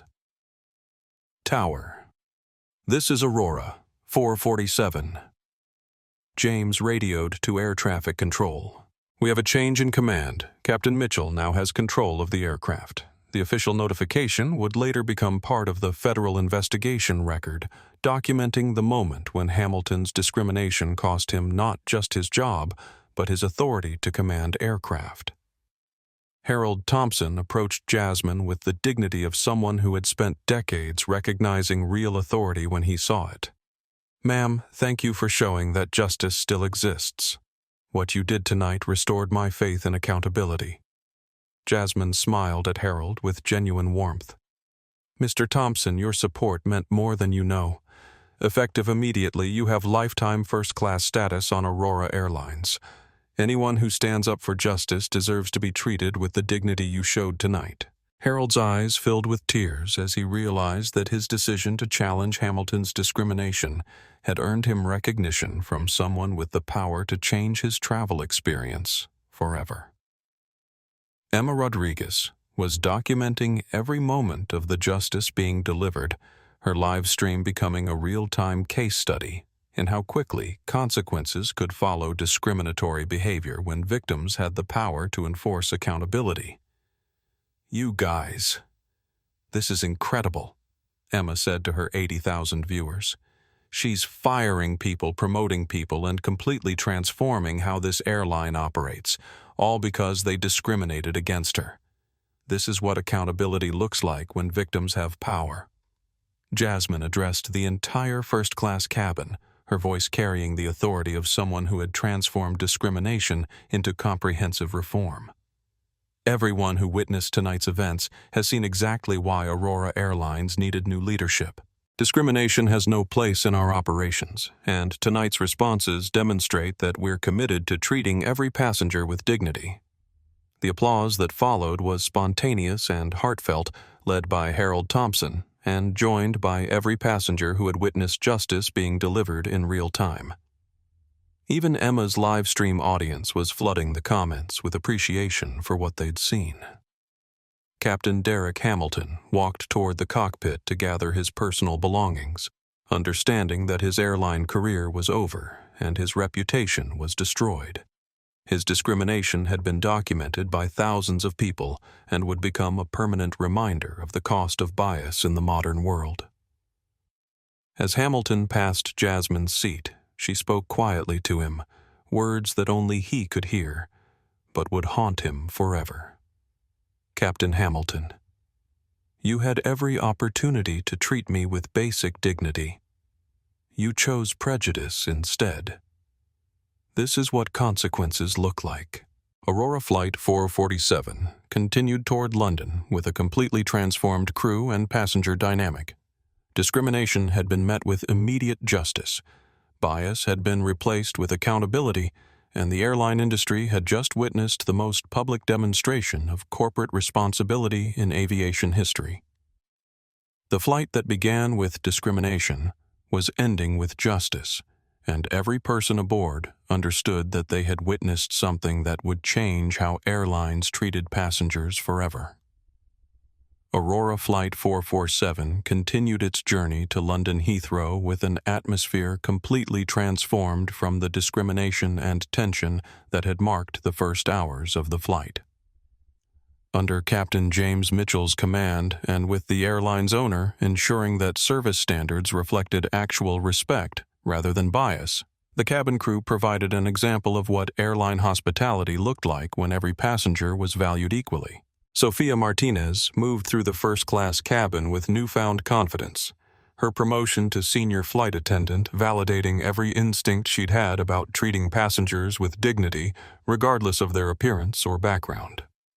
Her service to Jasmine was professional and warm, reflecting genuine respect rather than the nervous uncertainty she'd shown earlier. Miss Brooks Sophia said as she refreshed Jasmine's water, "Thank you for standing up for what's right. I've only been with Aurora for 4 months, but tonight showed me what this company could become under the right leadership." Jasmine smiled at the young woman whose courage had impressed her. "Sophia, you spoke up when it mattered. That kind of integrity is exactly what Aurora needs in our senior crew positions." Marcus Rivera was coordinating cabin service with the efficiency of someone who understood that exceptional customer care meant treating every passenger as valued, rather than sorting them by assumptions about worthiness. His crew was providing consistent professional service that reflected Aurora's stated values, rather than unspoken biases. Emma Rodriguez had finally stopped live streaming after reaching over 100,000 viewers at the peak of the discrimination revelation. Her documentation of the incident had become the most watched real-time civil rights moment of the digital age, and her phone was buzzing with interview requests from major news networks. "I can't believe this happened," Emma said to Jasmine as the cabin settled into the peaceful rhythm of international travel. "Your strength throughout that whole thing was incredible. You never lost your dignity even when they were treating you so badly." "Emma, your documentation was crucial," Jasmine replied. Without witnesses willing to record what happened, discrimination often gets buried in corporate bureaucracy. You made sure this incident couldn't be hidden or minimized. Victoria Shaw was using the quiet flight time to draft legal analysis that she would later publish about the incident's significance for corporate accountability and civil rights enforcement.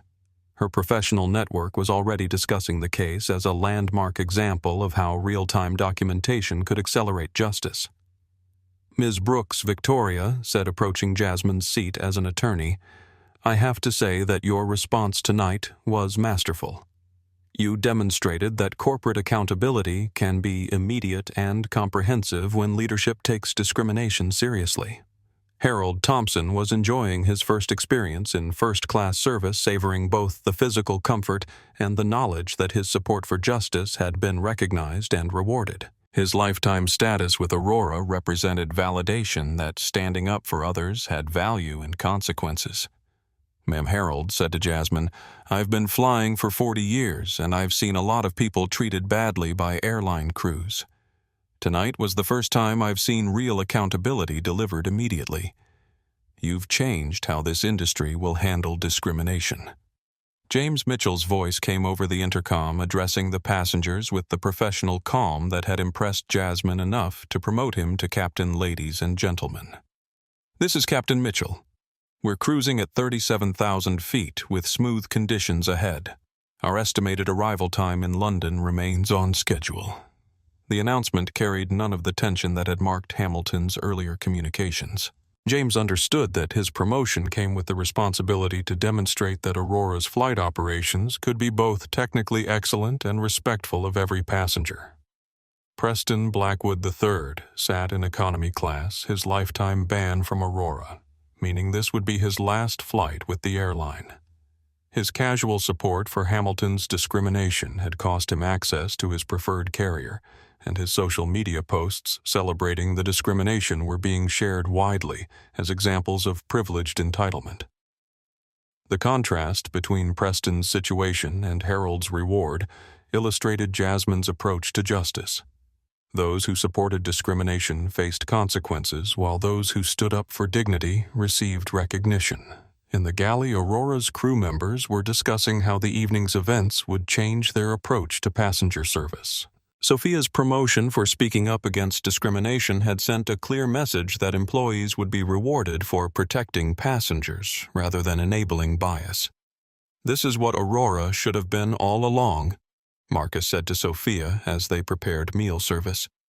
Every passenger treated with respect, crew members supported for doing the right thing, and discrimination met with immediate consequences. The meal service proceeded with efficiency and warmth that reflected genuine hospitality rather than performance. Passengers noticed the difference in crew attitudes, and the cabin atmosphere was more relaxed and comfortable than most international flights. Jasmine worked quietly on her tablet, reviewing the comprehensive reforms she would implement based on the evening's events. Hamilton's discrimination had provided the evidence she needed to justify transforming Aurora's culture, and the positive response from crew and passengers showed that those changes would be welcomed. As Flight 447 continued across the Atlantic, everyone aboard understood that they had participated in something historic. Discrimination had been documented, justice had been delivered, and the airline industry had witnessed a demonstration of accountability that would influence corporate behavior for years to come. The flight that had begun with bias and ended with justice was providing a peaceful conclusion that emphasized dignity, respect, and the possibility of transformation when leaders were committed to equality rather than maintaining systems that enabled discrimination.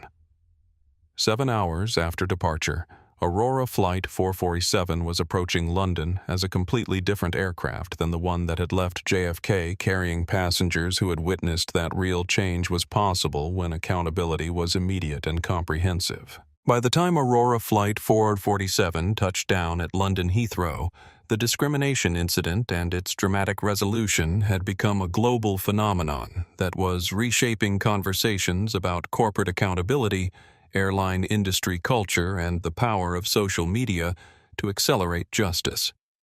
Emma Rodriguez's live-stream documentation had been viewed over 300,000 times across multiple platforms, making it the most-watched real-time discrimination incident in social media history. Her Twitter thread documenting the event had been retweeted 50,000 times, and major news outlets were calling her directly for interviews about what she'd witnessed.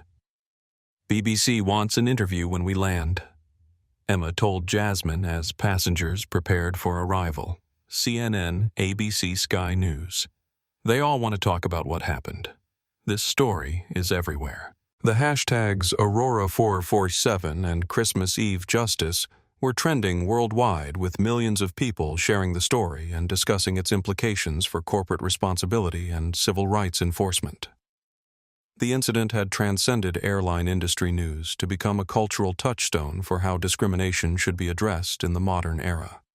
Victoria Shaw's legal analysis had been shared throughout professional networks with employment attorneys and civil rights organizations, using her documentation as a case study in effective discrimination response. Her LinkedIn post about the incident had reached over 100,000 views and was being cited in legal blogs and academic discussions.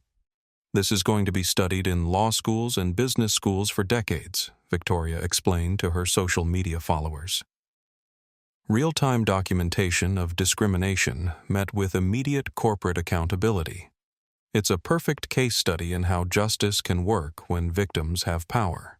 Harold Thompson's military networks had amplified the story throughout veteran communities, with his Facebook post reaching over 200,000 shares among active duty personnel veterans and military families. His endorsement of Jasmine's response carried particular weight in communities that valued accountability and leadership. The morning news cycles in both America and Europe led with the story framing it as a breakthrough moment for airline industry accountability.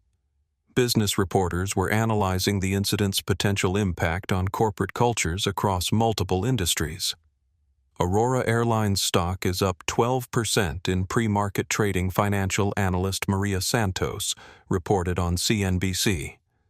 Investors are responding positively to the new ownership's commitment to eliminating discrimination and improving corporate culture. This incident has actually strengthened market confidence in Aurora's future.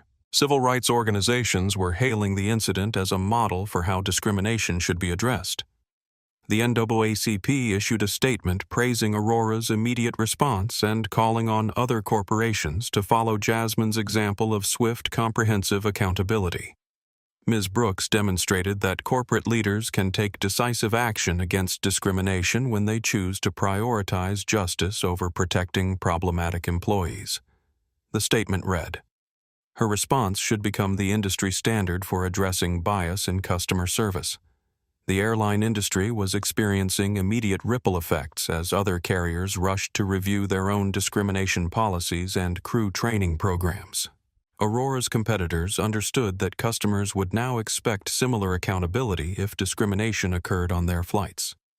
Delta Airlines announced enhanced bias training for all crew members. United Airlines implemented a new passenger rights reporting system. American Airlines established a dedicated discrimination response team.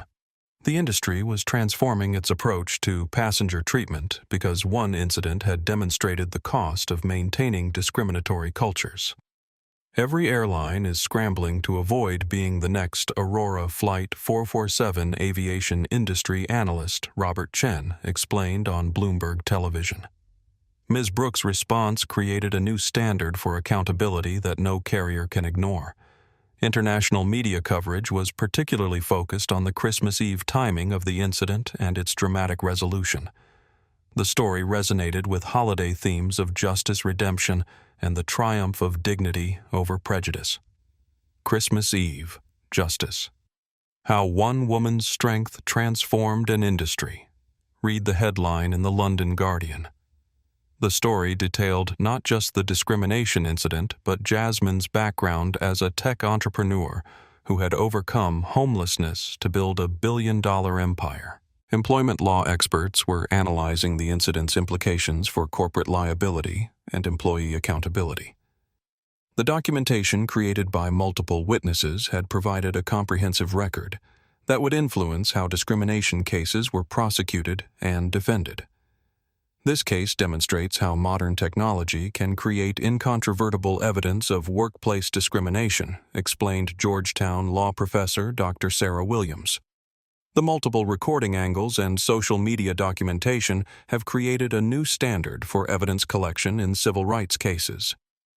Hamilton's termination was being discussed in aviation circles as the end of an era when airline crew members could discriminate with minimal consequences.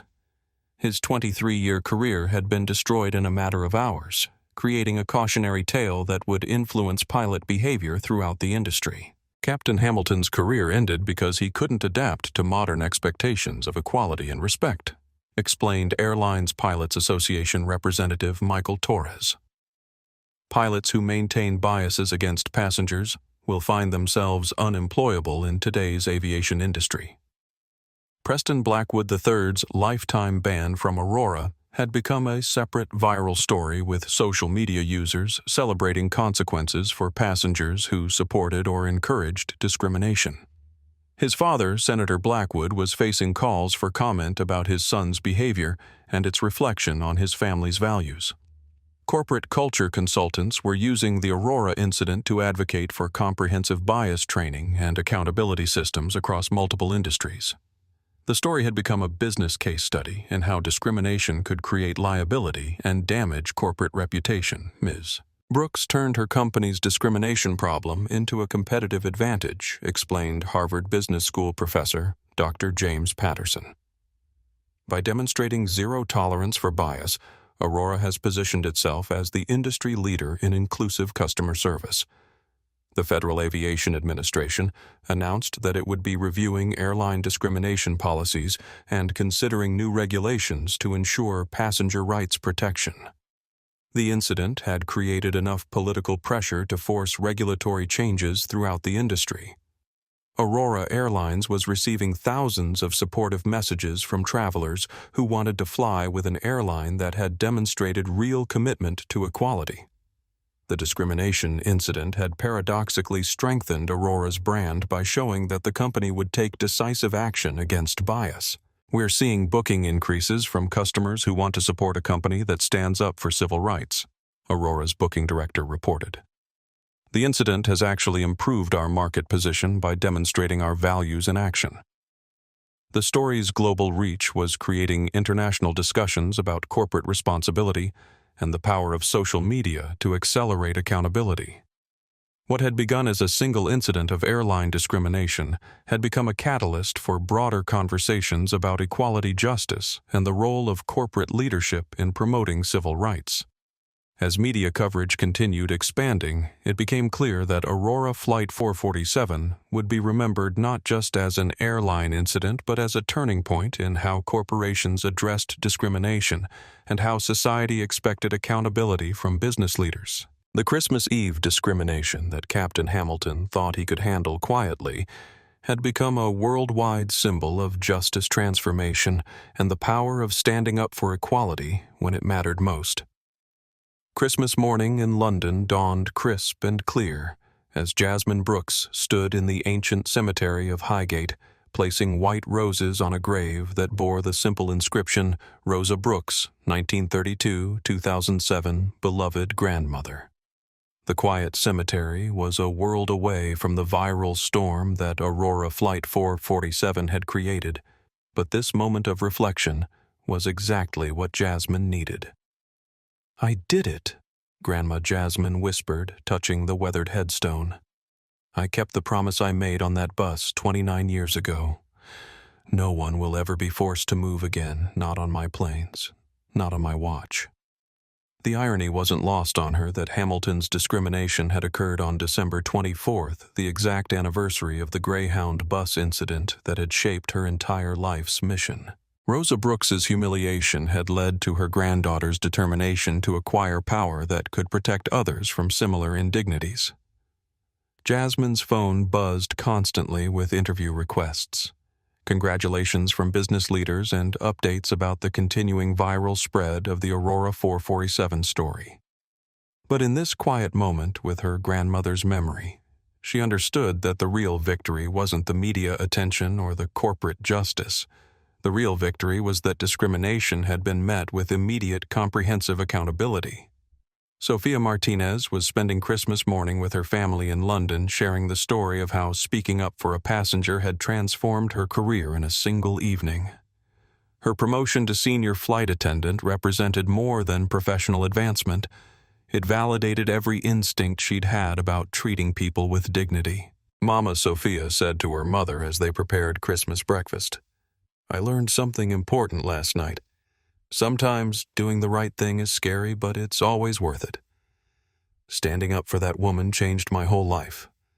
Sophia's courage had been rewarded with career advancement, but more importantly, she'd learned that airlines could operate with integrity when leadership prioritized equality over enabling discrimination.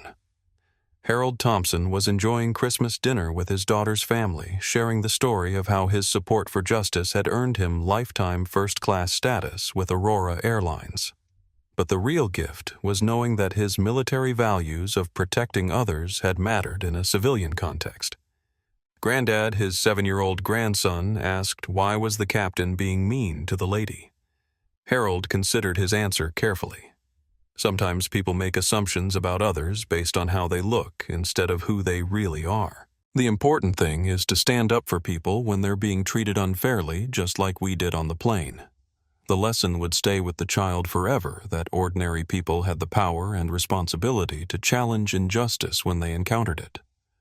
Emma Rodriguez was fielding interview requests from international media outlets, her documentation of the Aurora 447 incident having launched her journalism career before she'd even graduated from college. Major news networks were offering her positions based on her real-time coverage of the discrimination and its resolution. "This is incredible," Emma told her parents as they watched BBC News feature her live stream footage. "Standing up for someone who was being treated badly changed my entire future." Emma's instinct to document injustice had created a permanent record that would influence corporate behavior for decades. Her citizen journalism had demonstrated the power of individual witnesses to create accountability. Victoria Shaw was spending Christmas morning drafting legal analysis that would later be published in Harvard Law Review about the Aurora incident's significance for civil rights enforcement. Her documentation had helped create legal precedent for how discrimination should be addressed in the social media age. "This case is going to influence employment law for generations," Victoria explained to her husband. "Real-time accountability for discrimination, comprehensive corporate response, and immediate consequences for bias. It's a perfect storm for justice." James Mitchell was spending his first Christmas as an Aurora Airlines captain, understanding that his promotion came with the responsibility to demonstrate that airline operations could be both excellent and respectful. His decision to finally challenge Hamilton's behavior had saved his career and positioned him to lead Aurora's transformation. Preston Blackwood III was spending Christmas dealing with the consequences of his support for discrimination.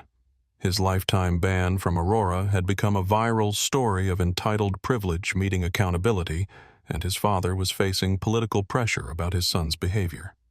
Captain Derek Hamilton was spending Christmas morning in his Connecticut home, understanding that his airline career was over and his reputation was permanently destroyed. 23 years of service had been erased by a few hours of discrimination that had been documented by thousands of people. His pension was under review due to Aurora's morality clauses. His pilot's license was being investigated by federal aviation authorities. His behavior had become a cautionary tale that would influence airline training programs for decades. Aurora Airlines was experiencing a surge of support from travelers who wanted to fly with a company that had demonstrated real commitment to equality. The discrimination incident had strengthened Aurora's market position by showing that the company would take decisive action against bias. The Federal Aviation Administration was implementing new regulations requiring comprehensive discrimination reporting and response protocols throughout the airline industry. Aurora Flight 447 had created enough political pressure to force regulatory changes that would protect passengers on every carrier. As Christmas 2024 concluded, the story of Aurora Flight 447 had become more than a viral moment. It had become a turning point in how corporations addressed discrimination, how society expected accountability from business leaders, and how individuals could create change by standing up for justice. Jasmine Brooks had transformed her grandmother's humiliation into a legacy of protection for others. The little girl who had been forced to the back of the bus had grown up to own the airline, and her response to discrimination would influence corporate behavior for generations. The Christmas Eve discrimination that Captain Hamilton thought he could handle quietly had become a worldwide demonstration that accountability was possible, justice could be immediate, and the power to create change belonged to anyone with the courage to demand dignity for all. If this story of Christmas Eve justice moved you, please hit that like button and share it with someone who needs to hear this message. Subscribe to our channel for more stories about standing up for what's right, because sometimes the most powerful person in the room is the one you least expect. Remember, treat everyone with dignity and respect, because you never know who might be watching. That person you're judging might own the building you're standing in, sign the check you're waiting for, or have the power to change your life with a single decision. Until next time, keep fighting for justice. Keep standing up for others, and never forget that real power comes from lifting people up, not tearing them down. Thanks for watching, and we'll see you in the next story.